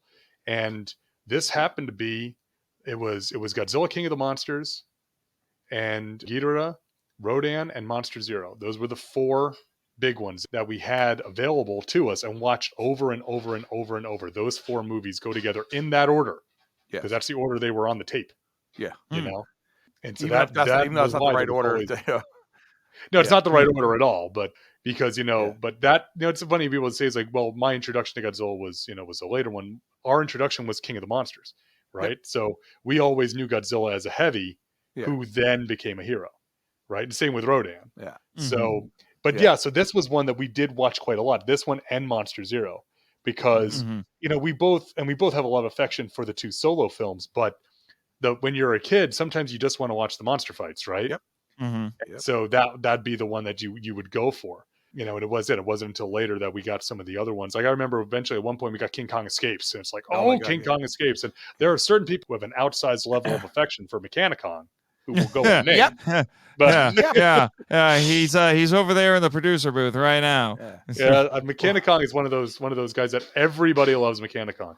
I remember when that show used to air on CBS. Remember that? Everyone loves Mechanicon. It was such a good show. I don't know why they. That was one heck of a show. And if they ever decide to make Mechanicon fights Titanosaurus, I'm definitely buying a ticket because that'd be my 2 favorites in one movie. Yeah. And it would be really cool if Gorosaurus just showed up for no reason, like, hey, it's like, I'm just over here with my small arms. Kind of thing. How's it going, folks? Don't these monsters look great? Thanks for coming out. I think that's any given Friday night on Monster Island. I'm just saying. But it's one of those things though. So the movies that we were able to see more as depending on, again, it depends on what your formative years are for what you're for. So there's a school of thought, that some people believe, like, oh, well, you should never let, children see monster movies or this or that or whatever kind of thing. And that's fine if that's the way your parenting style is. It's not mine by any stretch of imagination. But the thing is, when you're talking about maybe like King of the Monsters might be the harshest one. And I don't mean that in like there's anything in it that's inappropriate, but it's just there's a lot of adult themes going. Not adult themes like that. Keep it in your pants. Okay? But there's a lot of grown up. Jimmy just reaching for that bleep the dump button right there. Yeah. He's like, the dump button is Jet. What are you talking about? Although, let's be honest, this is episode 69. So 69, dude. So I'm just saying this. So the more kind of like, ideas of like war and whatever, and doesn't the mother say, soon we'll be with father soon and all this other stuff, like there's a lot going on in Godzilla, King of the Monsters. But even when you watch it as a kid, a movie like Rodan is hard as a kid because people are getting killed. Like this isn't a fun romp. I mean, I love Rodan, but it's not a fun romp. Whereas Rodan leans heavy into the horror aspect for sure. Oh yeah. So then when you watch a movie like either Monster Zero or Ghidorah, right?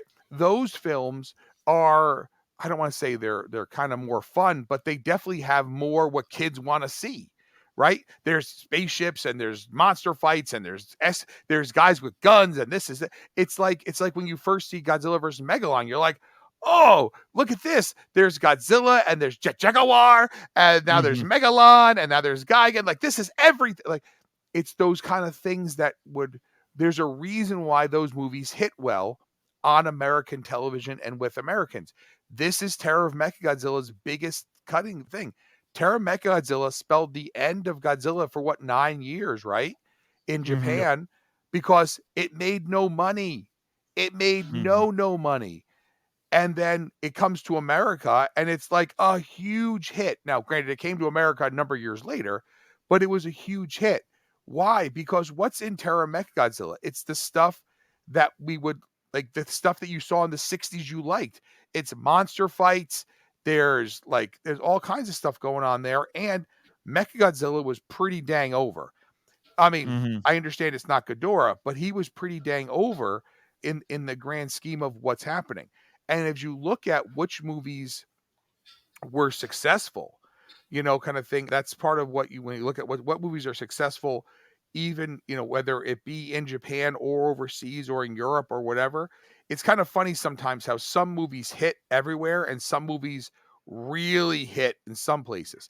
For example, this movie, Ghidorah, the three-headed monster, 5.41 million lifetime admissions in Japan.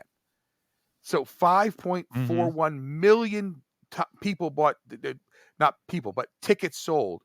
It makes it the 6th most attended Godzilla movie to this time and the 95th most attended movie in Japanese history up to this time. Like to current day. I don't mean by 1964. Up to current day. That's insane. That's crazy. It's a Godzilla sequel. And it's not even Godzilla versus King Kong. Like, no, which literally that was one's like still number one. That was still number one. But that's what I'm saying. In terms of tickets sold. Yeah. Now, one of the sources I looked at actually said this one technically made more money. I'm attributing that to inflation. Yeah. Right. Because it didn't sell as many tickets. It made the U.S. equivalent of $1 million. I think it's like 375 million yen. I'll double check my numbers. Yeah, Wikizilla is saying estimated 375 to 390 million yen. Yeah. So, given the exchange rate at the time.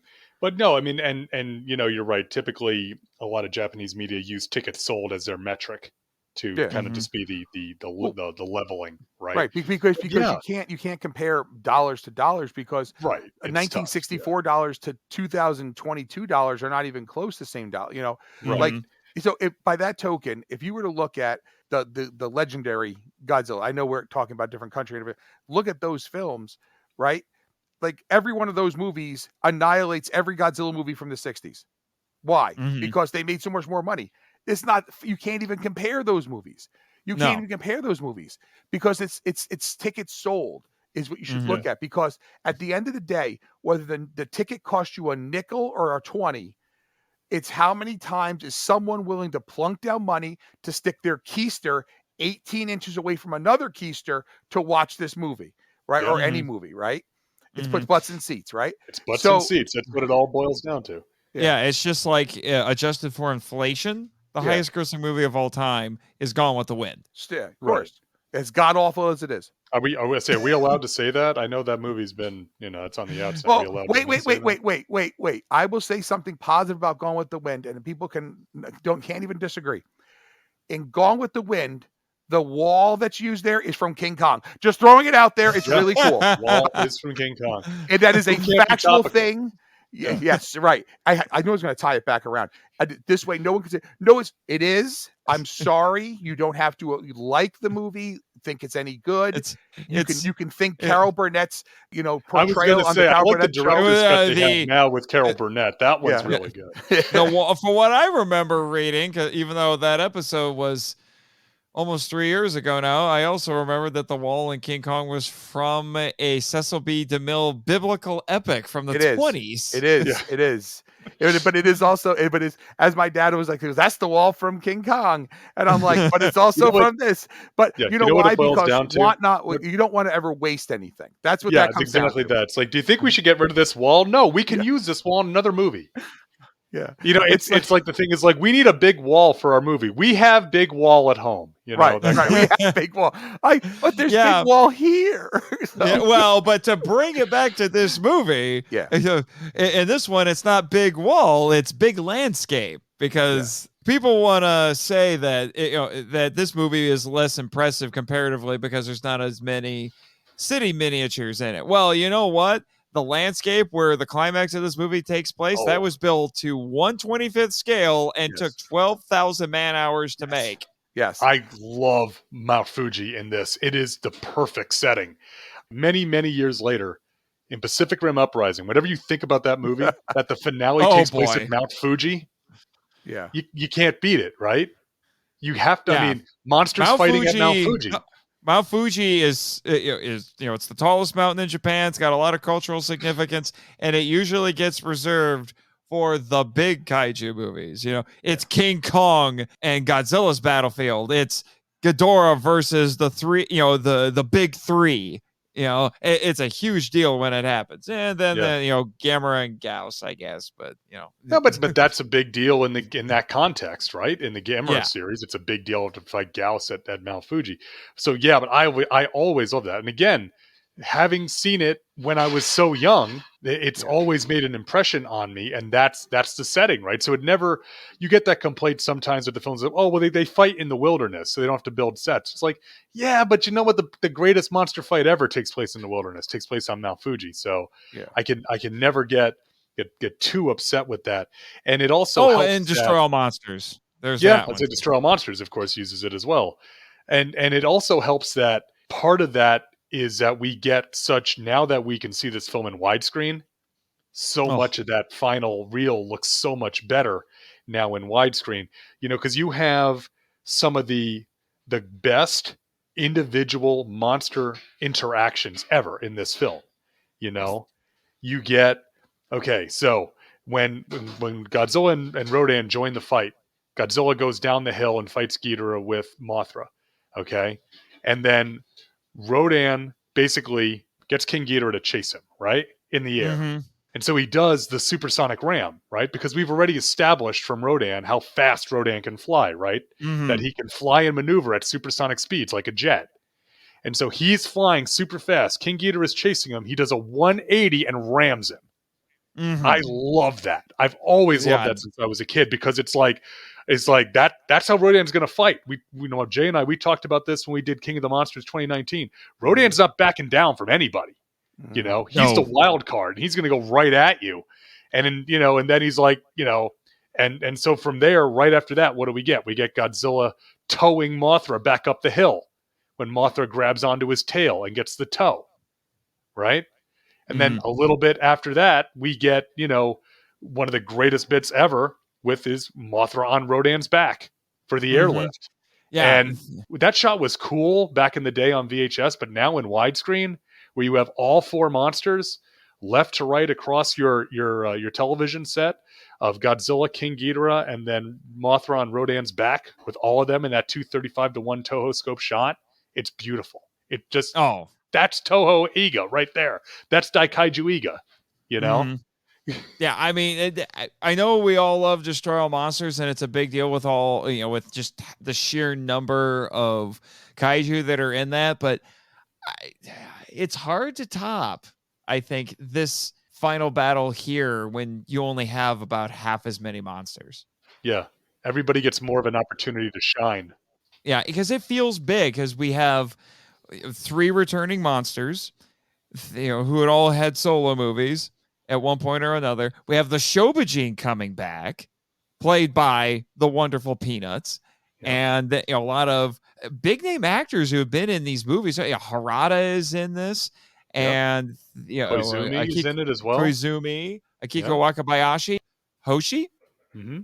So this movie really does feel big, especially if you're doing like what we're doing here on the show, watching them in chronological order and seeing them in context. It really does feel big and momentous. Right. And then when you throw in a new fantastic monster with Ghidorah, right. Well, that's why I said that it's like Marvel's The Avengers. It's the first Avengers movie. You had 3 stars who were made on their own films, yeah, they started crossing over a little bit. That kind of happened in the Avengers movies too, right? So you had 3 stars who were established, well-named stars. Well, they got to come together and fight the big bad. I mean, there's a reason why that formula works, and it works in different media. And so I'll be honest with you.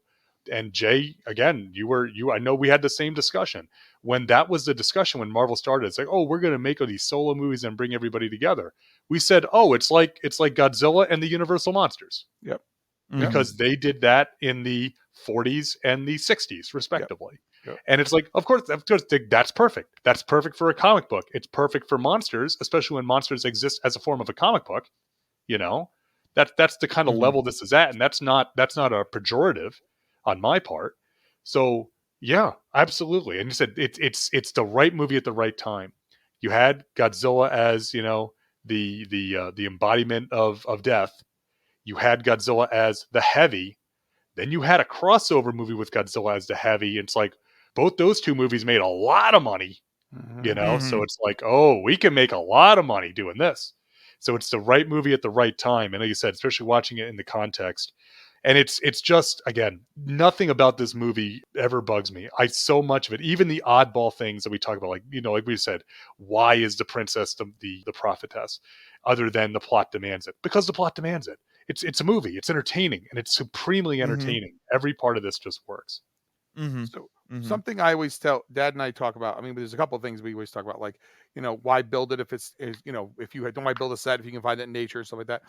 Yeah. Sometimes people, and I don't mean like, you know, you people, I'm just saying sometimes people. What do you mean, you people?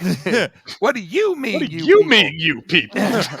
Sometimes people get like, you know, like, well, you know, how come this has to be like that? Like, you're willing to buy everything else in this movie, but you're not willing to buy that the princess is either actually from Venus, or she's possessed, or she has amnesia. Like, you're willing to buy the rest of it, though. Like, you're willing to buy the giant prehistoric beasts that are fighting, but you're not willing to buy that part. Like, you know what I'm saying? Like, yeah.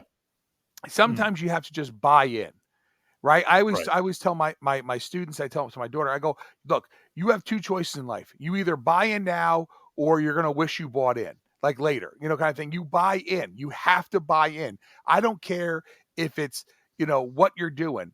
Like, if you're not buying into the premise, then, and you're going to question the whole thing. I get it. Like, it's a movie, and you're like, but Jay, this movie's not supposed to change your life. And I'm not saying it has to, but if you are willing to believe that Rodan comes out of the mountain, Godzilla comes out of the ocean, and Ghidorah is born out of that meteor, which is growing even though meteors can't grow. If you're willing to buy all of that, then why are you not willing to buy the other thing? And sometimes it's just because you're like, well, it's a plot. Like, it's not a plot hole. Okay. It's literally just what the plot demands. So they're saying, well, how could she know she had to be at that place at that time? Dude, are you joking? Like, I literally can take any movie that person loves and shoot a million holes in it. And they're like, why are you doing that? It's like, because why are you trying to nitpick something that makes sense in the movie? I mean, she's on the plane. The Venusians are, you know, kind of visiting, right? It makes perfect sense. It's not that it doesn't make sense. What would not make any sense if literally they were like, oh no, the princess has escaped, and magically we have no idea what happened to her on the plane. That might be confusing. We see her jump, you know, maybe she bounced. Who knows? I'm just not here to, you know, maybe she did fall through an interdimensional portal through 2 different portals in dimensions and whatever. I don't know. I don't know. It's all like Doctor Strange stuff to me. It just could happen. I mean, whatever. There's a multiverse. And, you know, it's magic. Whatever. We don't have to explain it's it. magic. Right? We're going to play that card. Well, no, it's the magic of filmmaking. What is it? There you go. That, or you got to get SpongeBob. Imagination. So I only know SpongeBob because of memes. Yeah. Yep. Well, me too, actually. Yeah, I've actually never seen a SpongeBob episode my entire life. I know, shocking. I'm old. It happens. Go watch some Super Friends. Anyway, so I'm definitely too young to remember Super Friends. Oh, God. and the Super Friends. How about were amazing. Thundar the Barbarian? That was the Oh one that my was God. popular in our house. Thundar the Barbarian only has so many episodes. I ordered on bootleg DVD, regular DVD, and Blu-ray because it's amazeballs. But the idea, though, is that if you're willing, again, buying in, and isn't that part of like, not to be all joking aside, isn't that why you watch a movie, right? I mean, this is not a documentary, right? This is not like a documentary where you're trying to learn, like, you know, like you think you're going to somehow solve, you know, what happened to DB Cooper. You're going to figure that out, right? Because that's you, right? There's a reference people aren't going to get. You and your pajamas with the potato chip crumbs on your chest. You, sir, you're going to figure it out. Yeah, right. You're going to get this, right? But isn't that the whole point of watching a movie, is that you kind of use it as a chance to escape and be entertained and whatever. And there are so many things in life that are boring as heck because you have to be there, right? There's so many things in life that you're like, ugh. Like, so if you don't enjoy this movie, don't watch it. If you do enjoy this movie, enjoy it, because the new Criterion is pristine, by the way. Like, I don't know. Oh my gosh, yes. Yeah. And I know some, I don't know. Again, I own this on DVD. Was this one of the what do you call it, Luke's, like the steel book ones? Yeah, this was one of the Classics Media with the silver. Yeah, this was in Classic Media, yeah. So I have all of those. And in fact, because the War of the Gargantuas of that is going for a pretty penny. Because, that's the double feature. The double feature with Rodan. Yes. Yep. Yeah. So the thing is, like, if you enjoy if you have the DVD, great, watch it. If you haven't seen the Criterion, I'm just going to throw this out there. This movie will never look better than it does. It's all cleaned up. HBO Max. I know. I hate that, Jay. Just listen. HBO Max has the rights to the Criterions. They're showing all of them streaming. So if you don't have the $100 box set, and if you don't, and you know, because you're on the fence, like, I don't know if I should pick it up, it's amazing. It's just absolutely amazing. You can watch it on HBO Max. Yeah. And I was amazed how clean it looked even there, because I was thinking, like, well, what copy could they have? These movies, I don't think were ever supposed to be seen the way we're seeing them now, just to be very honest. They were never supposed to be seen literally in a, like, what it's in a 2K or 4K restoration and 1080. Like the only limitation is literally my eyes, you know, kind of thing. Mm-hmm. And I don't know if these movies are supposed to be seen that way, but they are. And yes, some people like, I can see The Wire at this point. Good God. Like, you know, like, he wasn't actually floating. Yeah. It was a dude. It was a dude being held up with wires. Guy it's okay in a suit. Like, if that's what broke you, if you were believing, like, wait, it wasn't real. Like, I got news for you. Spoiler alert: Star Wars is not real. Sorry. Star Trek. Spoiler alert: not real. What is your fandom of choice that you want to take shots at Godzilla? I will pull it apart. I don't care what it is, because it's not real. Right? If you're going to say boxing, it's not real. Sorry. Spoiler alert. Boxing's not real. Yeah. It's a work. Right? I thought it was real, like pro wrestling. Turns out it's fake, like pro boxing. Right? Even MMA is a work at times. I'm just saying is, if you haven't seen this movie in a while, folks, do yourself a favor. Watch it on the Criterion. Watch it on HBO Max. Watch it cleaned up. You'll appreciate it. And I was going to say, and if you're budget conscious, and you know, don't either have HBO Max or have a friend with HBO Max, right? These are also on, believe it or not, this is also on YouTube, free with ads, legally. And it's the same Criterion one that's on YouTube as well. Yes. Mm-hmm. Because it's like, now, yes, it has ads, okay, but, you know, I'm okay with the ad supported stuff. I'm big on ad supported streaming services. What they call them, fast, free ad supported streaming. So it's out there for you to consume, even if you don't have that Criterion. And it is totally worth your 90 minutes to sit down with this film, because it is a joy. It is also available on Crackle, Plex TV, Pluto TV, and Tubi. So pretty much anywhere you want to go. Are those all showing the Criterion? That I don't know. I wouldn't be surprised if they are. I would. Because I think it's the Janus Films restoration is the one. So I can check that. Tubi is very popular. Pluto less so. Pluto, more people I think use their not their live stream, but like their live channels. You know, rather than they're on demand, but they they have a wonderful selection of on demand stuff, and Crackle as well. So all those, I do that anytime I'm like about to, we're programming a movie for one of the other shows. I try to figure out what free service it's on, so I can say, hey, if you don't have it, right, you can go watch it on a free service. I'm not making you spend money, okay? If you want to spend money, I'll enable you. I'm like the worst enabler ever when it comes to people spending money. I've had wives of my friends say, "Luke, you're not going to this show with my husband because he's going to spend more money." He's like, "Yeah, dude, yeah, you need to buy that Spectrum ZX and the Atari Lynx." Yes. See, I talked my friend into the Lynx. I could not talk him into the Spectrum. He did buy the Lynx though. Here's the problem. Is that as bad as Luke might be, when we're together, he's like, dude, do you really need that? Like, he's the voice of reason. Because I'm like, oh, I'm buying this. He's like, dude, you really need that? You don't need an enabler. You're your own enabler. like, do we really need a 6-pound bag of Tootsie Rolls? The answer was yes. Yes, we did. We did. And did we also need to buy a 5-pound bag of fruit chews with it? Yes, we did. Did we have to have it all delivered in less than, 7 hours? It was door to door. They got that thing to us. I felt so. The guy gets in the box downstairs. He goes, "What's in here?" I go, "Human head." It's like, it couldn't be. It was the wrong shape. So anyway, but 11 pounds of candy. Yeah. Just throwing it out. And there. All I can picture is some dude at the Amazon warehouse. Go now. Get down there, go.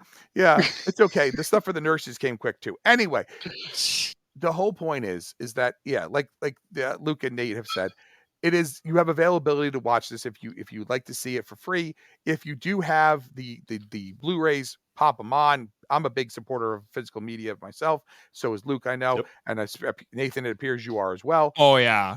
So and of course, obviously, if you have HBO Max, it's just whatever your way of watching this, it's well worth your time. And if you have younger, how to put this? I mean, I feel bad saying kids because not everyone's like, they're not my kid. It's like, okay. If you've got a younger person in your life, who would, whether it's a kid, a mentee, a niece, a nephew, a young cousin, right? This is a great movie for kids. Yeah, absolutely great movie for kids. Yeah. And because there's nothing in here that you're going to be like, oh no, they can't see that. Like, I mean, unless they really truly, in their heart of hearts, are really upset by people's poor aim when they're shooting. There's nothing here that, I mean, there's not like there's a little bit of blood when you get shot in the arm, but there's not blood. They're like, they get crushed, but like no one thinks that's blood, kind of thing. It's not like, but the monster interaction is great. The human stuff isn't tedious and boring, which is sometimes an issue with movies. And those are movies without giant monsters in it. They're just tedious and boring movies. And they call them award-winning. Whatever. Yeah. Yeah. Amazingly, thanks, on the Slumdog HBO, Millionaire. I'm just thinking. Amazingly, on HBO Max, this is not one of the ones with the really botched up descriptions, unless they fix those. I remember that was a little bit infamous for a while. Yeah. Well, they had all the odd descriptions of people like, I don't know what movie this is because what they're describing isn't real. Anzilla. Yeah. Now this one is not too impressive because it says Mothra, Godzilla, and Rodan join forces to take on a space invasion. But that's pretty much the movie, though. Yeah, invasion. I mean, that kind of implies more than one. Invader. Well, Invador might be better, but okay. Invador. Yeah. He's a villain from the 80s. It says. Let's see what it says for the next one, for Monster Zero. I'm guessing they probably fixed these, but it says aliens try to use Godzilla, Mothra, and Rodan to take over the planet. Okay. Whoops. No, That's a lie. Mothra is not in there. Mothra would never be controlled by aliens except that one time and destroy all monsters. Like, why are you being so nitpicky? They got most of it right. It's like you go on a field trip when you're younger. We went with 100 kids, come back with 99. It's a pretty good return on investment. You leave go with 100 kids, back with 101. Someone's got a new brother or sister. Whatever it is, kind of thing. Like, look, Jimmy, here's your new brother. Kind of thing. What? Jimmy has a brother. What? Well, his name is Hal. His brother is dead. I was going to say the field trip him a little was too. The field trip was to Cape Canaveral, so it's okay. We'll just get another NASA guy. Okay. He's calming down now. Yeah. Say okay. He's fine with Cape Canaveral. Oh man. So anyway, like we saying, folks, again, this is well worth your time to check it out. Yeah. Obviously, we all love this movie. I mean, it's a movie that my brother and I have spent many an hour, watching and rewatching and stuff like that, and getting our because there were nowadays you could actually get vinyls, but there were no vinyls back in the day in America. Yeah. You just kind of had dinosaurs and stuff, and you pretended. Yeah. You had a Tyrannosaurus and a pterodactyl. Yeah, right. Yeah. Because we had a thing called imagination, and we used it, kind of thing to our advantage. Hey, I'm not too proud to admit that when I got the Trendmasters toys, I was a little disappointed that we didn't have a larva Mothra. Yeah. That you only have an Imago Mothra, because I could not then reenact Ghidorah. I could only reenact Monster Zero with my Trendmasters toys when I was in 8th grade. I'm okay admitting that. Those Trendmasters toys, you know what? Were pretty dang cool, though. Yeah, they were. Yeah. Yeah. You know what? That's a good there problem was something, to have. There was something about being say. able to go to the Jefferson Valley Mall and go to the KB Toys and buy a Biollante or a Gigan, for U.S. money. Not going to the Poughkeepsie Galleria and going to that import shop. Remember that one? Yes. The one that I wasn't allowed to go in with my girlfriend at the time. We were talking about her in the green room. Yeah. Because she's like, look, you're not going in there. I'm like, oh, come on. Yeah, they did have There's a giant poster of the Ghidorah Orochi in there. Yeah, we are going very, very local. You've been known to do that on occasion. Never have my brother and I ever on a podcast gone super hyper local. Yeah. But Jimmy knows what you're talking about again. Native New Yorker. Yeah. So anyway. Oh my gosh. Okay. Yeah. Let me transition us to the next segment.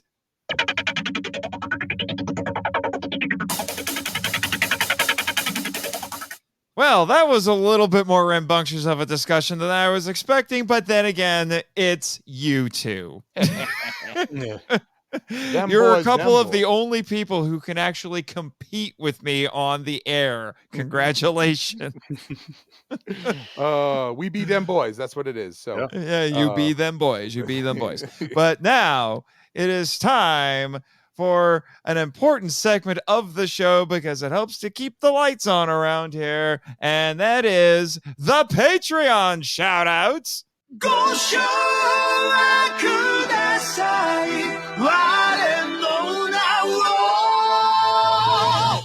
Travis Alexander, Big Danny Demana, Eli all the way Harris, Chris Cook, the one and only Bex from Redeemed Otaku, Damon, bring in the noise, bring in the funk, the Cellcast, Eric Anderson of Nerd Chapel, the Sultan of SWAT, Ted Williams, Toho Fury! Wow. Once again, I feel like I need to be watching WrestleMania right now. The Sultan of SWAT. Oh my God. You knew that one was coming. I knew that one was coming. That's an easy one. The Sultan of SWAT. So, Damon, bring in the noise, bring in the funk. Right? That's what I haven't heard yet. Nice job. Oh, what did you got? What did you use? Oh, it was usually stuff like, make some noise. I figured there's no other one to be, but bring in the noise, bring in the funk. So there we go. He's I'm sure he'll appreciate hearing more puns off of his name because it's so easy. You do know that my brother and I literally have our entire lives had our names made fun of. Oh, I'm sure. It's like someone goes, oh, they said they were bringing Jason, Jack, and Eddie. And I said, why 3 people? And I said, ha, ha. Yeah, actually, that joke was made on a recent episode when I announced that you guys were coming on because Travis said that when we talked about Beware the Blob. Yeah. Well, The problem is my friend whose name is Chris, Phil, and Jerry. Oh my God, yes. Right. And so he goes, and I had all his sons in either on my as football players or students. He when we were working together one summer, and he goes, all right, well, I'm Chris, Phil, and Jerry, and this is Jason, Jaconetti. So by ourselves, we're going to be the whole department, okay? And they were like, what? He goes, there's 6 of us. You all can go home. And I was like, yeah, bitch. So the two-man power trip. Yeah, that's what we are. The two-man. Yeah, the two-man. So no, I'm the co-host of the power trip. What are you talking? That's what that's what I call you guys. Every time like you guys, I do a Facebook feedback or Twitter feedback. I call you guys the two-man power trip podcast. As you should. Whew, yeah, we're having a good, grand old time. Oh man, there's some things that, not leaving the island. Let me tell you. Except for you patrons who want to pay to hear this. But speaking of promotion, we got to talk about the next couple of episodes I have coming up. So Kaiju, our tentpole series for season 3, will be continuing with a movie that I have been very excited to talk about on this show for a long time. Have you talked about Pacific Rim yet on Earth Destruction Directive, Mr. Jaconetti? Yes, I have. Longtime friend of the show, Mr. Lomax, or WL Lomax. He and I talked about Pacific Rim a long time ago. We talked about it actually when the movie came out. We did a Gaiden episode covering Pacific Rim. And really, at some point, need to come back and revisit it as a retrospective. Man, what an absolute... You talked about this film being a joy. That film also just an absolute joy of mecha and daikaiju. Oh yeah, and I can't wait to get into it with that one. Yeah, I have to keep reminding myself you're kind of the veteran now in the kaiju podcasting sphere at this point with the closure, I guess you could say, of Kaiju Cast. So yeah, that's why I was wondering if you had. Yeah, it's amazing. I've been doing this for 11 and a half years at this point. I know, which is astounding, and yet somehow still managed to find new things to say and people's names to still mess up. So I got that going on. Indeed. And my guess for that episode, it's going to be like this one. I'm going to have multiple guests, so that should be interesting. I'm going to be having the Drifters from the Drift Space podcast on. So we could be looking at Jack G-Man Hudgens, his sister Rebecca, and J.R. Villers. At the very least, there's one other guy named Dave on the show. Well, I'll see if I can get all 4 of them on. It's going to be interesting. The shame that they can all drift together. Dave. Yes. the same. There's not 2 guys named Dave. It's the Daves. Kind of things. Sorry, PCU. Anyway. Well, and for what I understand, they have their own Jaeger, so that's how they're getting here. Then, yeah, it's going to be interesting. And then, oh boy, Godzilla Redux is continuing with one of Jimmy's. Actually, it's not one of Jimmy's favorites. It is Jimmy's favorite. We've already talked about it a bit for this episode. Invasion of Astro Monster or Monster Zero, whichever title you prefer. And, oh boy, I'm looking forward to that one. Although I still have to finalize a guest for that. I've been fluctuating a little bit about who to have that on. So it's a wee bit of a mystery at this point. Hopefully by the Pacific Rim episode, I will have finalized that. Follow the light. Yeah. The light yes. is your guide. I mean, and shout out to rapper King Ghidorah, who has a amazing track called Phasers, which if you have not heard it and you're a fan of Monster Zero, I recommend you go listen to. I'm dead serious. What? Such a Phasers on Stun, man. I cut that when I covered Monster Zero on Earth Destruction Directive. I cut it into the end credits, and it is a great track. And I'm not a hip hop guy, and it is a great track. I'll have to look for that. Jimmy's got a thing for hip hop and rap, apparently, so might have to sneak it in there for him. Oh, of course you have that album. You surprised me a lot, Jimmy. I'm just saying. All right, and then because we have an extra Wednesday in August, you're going to get a bonus episode, and it's also going to be Pacific Rim related, but not one that I'm looking forward to because it's over Uprising. You know what? Not every sequel's going to reinvent and going to top the original. Go in and understand it's like, you know what? If you've ever wanted to see a super robot anime turned into a tokusatsu, right? That's what you go with, because it very much is embracing not even the real robot part of it. A lot of that is super robot, So there's some real robot aspects to it, but if you take it like a super robot anime, it plays a lot better. Well, we'll see.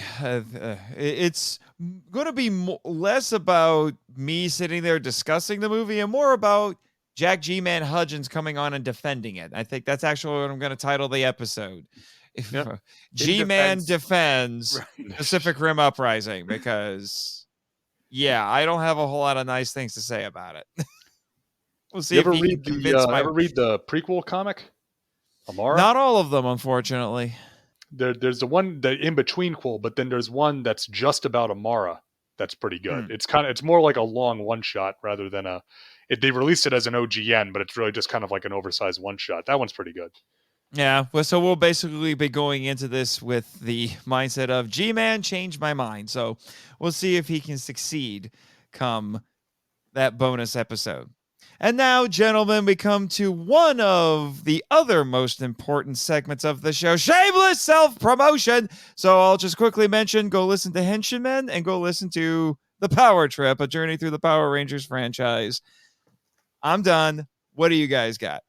Well, as everybody knows, I mean, the majority of us, I can speak for myself, and Jay, I think I speak for you. We got into podcasting for the money. So that's really why we're doing this. So I absolutely have to do some shameless self-promotion. If I could shelf speak. Promotion. What is shelf promotion? It's that shelf porn everybody's talking about, right? When they put the shelf porn up on the Facebook. Okay, so if you would like to hear more of me talking about giant monsters, you can check me out at Earth Destruction Directive, a Daikaiju podcast. You can find that on any of your podcatchers. And on that show, which, as we mentioned, has been running for about 11 and a half years now, cover all aspects of Japanese giant monsters, movies, TV shows, comics, games, toys, all that jazz. Have guests on from time to time, a lot of times just a solo show. You can find that at any podcatcher that you like. In addition, you can also find it direct download on twotruefreaks.com. Now let me throw it over to my brother so he can tell you about his solo show before we talk about our team-up shows. So Jay, take it away. All right, so if you want to hear more of me, and why wouldn't you? Because my sultry tones have invaded your ears all this time. Well, you got to go to Bots, Bugs, and Babes, the B-Movie Podcast. It is also at twotruefreaks.com for direct download and found in anywhere you would normally catch your podcasts, however you want to, however you might be addicted to it, or whatever the podcast catcher you might use. Yes, so Bots, Bugs, and Babes, where I too will often have guests along. In fact, my dad and I are the normal pairing on there, but we will sometimes, depending on what's going on, my brother will join us. I have authors like John LeMay and, other podcasters and stuff will be on there as well. And we talk about B movies. Now, our B movies, sometimes they get big, and sometimes they get small, and sometimes they get weird. But one thing we can guarantee you is it ain't going to be boring. Bots, Bugs, and Babes, real quick, I want to mention this. Bots, Bugs, and Babes, just like Earth Destruction Directive, are all ages shows. So you don't have to worry about any naughty words coming out of my mouth, though I do have to rein Dad in sometimes, or my dad or Luke on his show, because those are all ages. No, Luke knows exactly what I'm talking about. Yeah. But yes. Yeah. We are all ages, and we are just the way we like to make it family friendly. My daughter's actually been on the show before. I think she was 4, but she was on there. Yeah. So. In the 8 p.m. to 9 p.m. hour, we will only use the words. No, never mind. So you can check both of those shows out, like I said, in your favorite podcatcher or on twotruefreaks.com. In addition, my brother and I are co-hosts on 2 shows, the first of which is The Vault of Startling Monster Horror Tales of Terror, which is a horror podcast primarily focusing on horror film that we co-host with Two True Freaks OG Chris Honeywell and the hair metal hero Chris Tyler. Again, you can find that direct download at twotruefreaks.com or on your favorite podcatcher. And in addition, you may have noticed that we kind of are fans of professional wrestling. I know it's weird. Say. when people hear that, they're like, really, you know? But so you can check out Jay, myself, and the Hair Metal Hero on Get Back to the Wrestling. Finally, there's a podcast on the internet about professional wrestling. And we're not your typical show where it's like, hey, we just watched Raw. Let's talk about how bad it was. We kind of look more in a retrospective or nostalgic point of view for most of our shows. Again, you can find Get Back to the Wrestling anywhere that you would find any of the other shows for your favorite podcatcher or at twotruefreaks.com.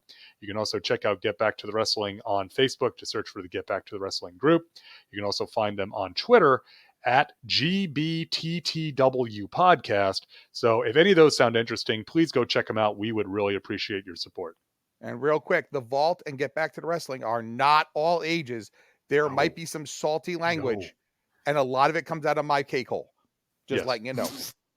So you should hear how Jimmy talks when he's not on the air. I mean, and sometimes it comes through on the air, and I'm a little disappointed. I'm just like, seriously, man. So the only other last thing I'd like to plug right now is real quick. Then we talked about Get Back to the Wrestling, all that stuff, and come check us out on Facebook. If you're on Facebook, you can check out the Art of Horror Collective, which is a page where I post a lot of my stuff, and also Double J Creations, because I build all kinds of horror monsters and creatures and stuff like that. I do paintings and stuff. If you do that, or check me out on Instagram, Jason Jaconetti, or check me out on Facebook, Jason Jaconetti. All the stuff is up there. Understand some of the stuff does have a little bit of blood and gore, but it's not real. It's just paint. Just calm it down. Okay. Just saying. Just saying. Yeah. Oh my God. I'm not actually killing people and or animals to get my paint. I swear. Yeah. Like oh my God. The one-to-one werewolf there you did, looks so real. Is that a real werewolf? It's like a real werewolf. Oh my God. Oh my God. It's like, oh my God. And my dad was like, oh, it's so good. I'm like, oh yeah, I know. Oh my God. Oh my God. Oh my God. Yeah. All of these products gave me a rash, but this one gave me the least rash.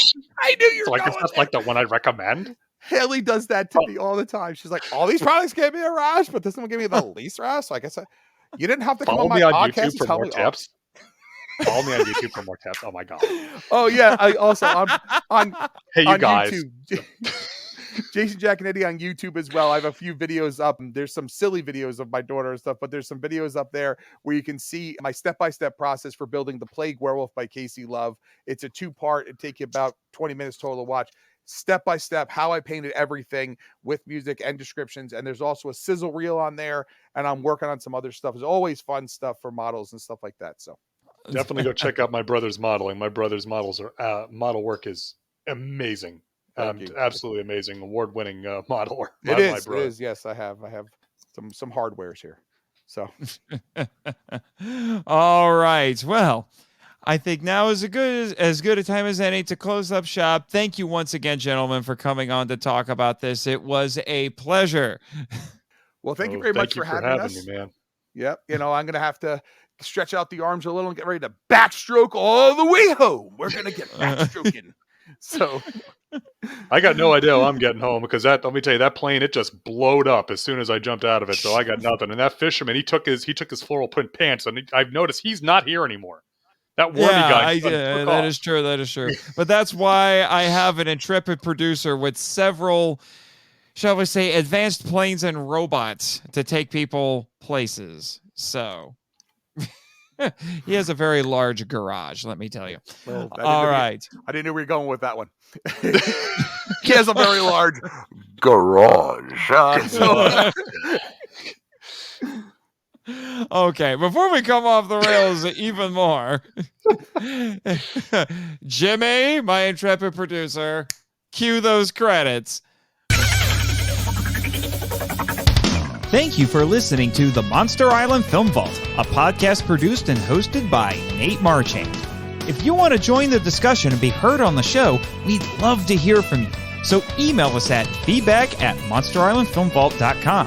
Our website is monsterislandfilmvault.com. Follow us on Facebook and Instagram at Monster Island Film Vault, and on Twitter, where our handle is @TheMonsterIsla1. You can subscribe to us on YouTube, Spotify, and TikTok. Follow Jimmy from NASA on Twitter @NASAJimmy and our many other colorful characters using the links in the show notes. The podcast logo was created by Tyler Souls from TylerDrawsComics.com. Our theme song is Wanderer on the Offensive, live edit by B33J, Sarax, Juan Madrono, and Nonsensical Lexus, which is a remix of Counterattack Battle with the Colossus and The Opened Way Battle with the Colossus by Kootani from the video game Shadow of the Colossus. All film and audio clips belong to their respective copyright holders and no infringement is intended or implied. Please rate and review us on Apple Podcasts, Spotify, and or Podchaser to spread the word about the show. You can also support us by joining MIFV Max on Patreon. The Monster Island Film Vault is a Moonlighting Ninjas media production. Sayonara!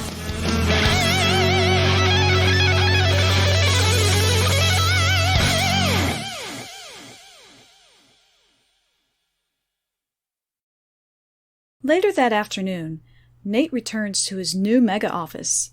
But to his surprise, his pseudo-sister is waiting for him there, and she doesn't look happy. Hello, Jessica. We need to talk, Nate. Oh, my real name. This must be serious. How long have you been sitting here waiting for me? Better question. How did you get in here? I locked this office, and I'm the only one with the key. Magical girl, remember? Right. Anyway, what'd I do now, supposedly? It's not you. It's Gary. Ha ha! Someone's jealous. I am not. You feel threatened by Mina. That's not it at all. You're as bad at lying as I am. Mimo! The heck was that? Laura and Maul taught me how to summon Mimo by singing. Keep picking on me, and I'll sick him on you. Calm the heck down. Sis? Ugh.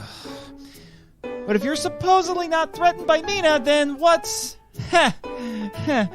bugging you? Gary looks so sick. He did look a little pale. Exactly!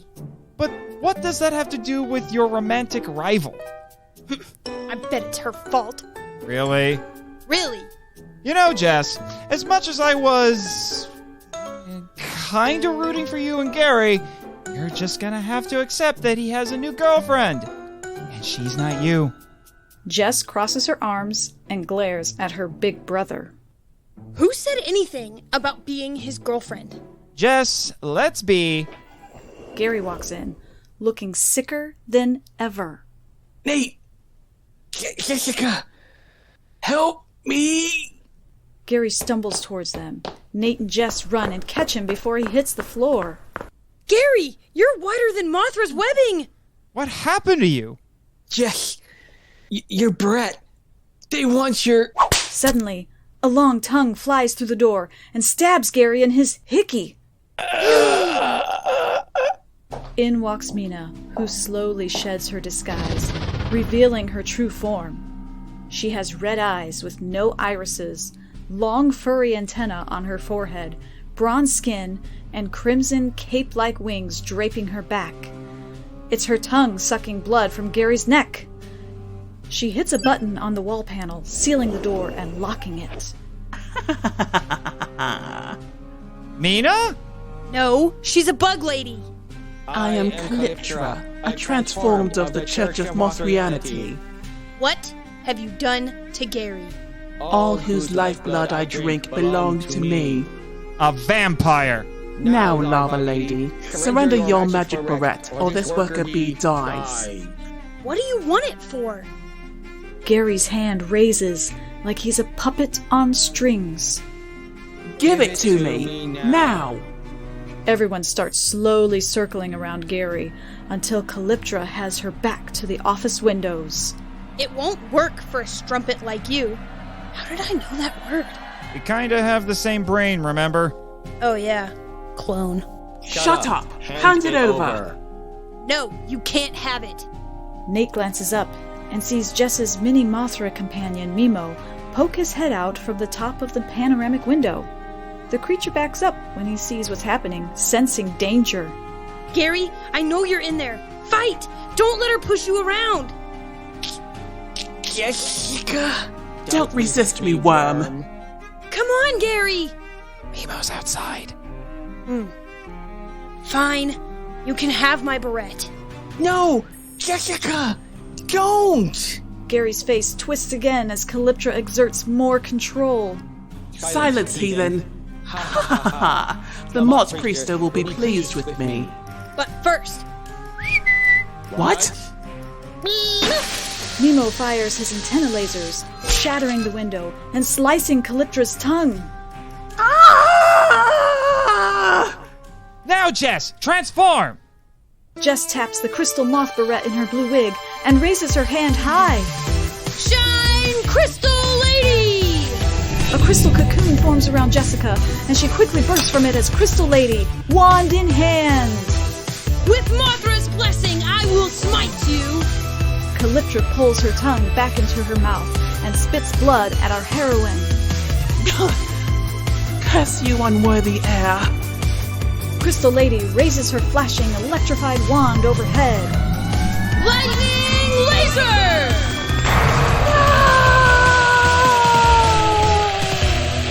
Calyptra falls to the floor and disintegrates into dust. Boom, baby! I won because she... Don't say it. Actually, do say it. Because she's... Ugh. Right on time. Nate pulls his cell phone from his pocket. On the screen is the infamous cult leader wearing a gaudy mask shaped like Mothra's wings, with the eye holes positioned where the eyes are on Mothra's coloration. A frowning young woman wearing a bikini-style robe lays at his feet. Hello, people of Monster Island. I am Mod Priester Herzog Jerry Knoxfalter of the Church of Mothrianity. My most powerful transformed Fraulein will soon return with the magic artifact belonging to that false Elias, Crystal Lady. With it, we will reincarnate Mothra's lost priestess by rebirthing her in our cocoons. My beautiful Calyptra will serve as her new avatar as a reward for her service. And with the fourth Elias as my high priestess, our goddess will return to Rolisica and destroy our enemies. Rise up, Mothra! Salvation is at hand! Let us celebrate Luna! Yes, Master. Mothra! Yeah, Mothra! Good Godzilla, that freak's more formulaic than a bad sitcom. Nate and Jess lean over Gary, who slowly has color returning to his face. Gary! Gary, are you okay? I got a pain in my neck. Mine's named Jessica. Jessica reflexively punches his shoulder like she always does when he's rude to her, which is often. Urosai! That's Japanese for shut up, by the way. Sure, weeb. I feel like I need a week-long nap, but I feel okay. Kinda? Did something happen? Oh, you just had your blood drained by an evil and strangely gorgeous vampire moth woman who turned you into her mesmerized slave. Huh. That's it? Yeah? Shucks. Do you remember anything she made you do? She made me stay up 3 nights in a row researching a sobogen. Maul and Laura? Why? I don't remember. Your brain wasn't getting enough blood, so I'm not surprised.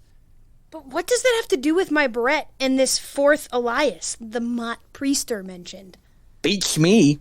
It's like Mina, Calyptra sucked that knowledge right out of my brain. Yeah, well, ashes don't talk, so we'll never know. It's probably just the ramblings of a madman. Or lies he tells his followers to get them to do his bidding. But that doesn't make sense. And neither does a magical girl clone of me. But here you are. I hate to admit it, but you're probably right. Red Letter Day. Now, power down, unhension, demorph, or whatever you do to switch back to civilian mode and take poor Gary to the infirmary. Oh, sure. That'd be great. I'm too tired to care. Unfortunately, Mr. Gold's probably gonna deduct the damage Mimo did to the window from my first paycheck. Oh, boo-hoo. If he hadn't, we'd be dead. Besides, every building on the island is covered by kaiju insurance. But does Mimo count as a kaiju? Actually, according to Godzilla Act of 1954... Explain later, Gary. The end. But Crystal Lady will return when Nate covers Ebera, Horror of the Deep. Trust me, I know things.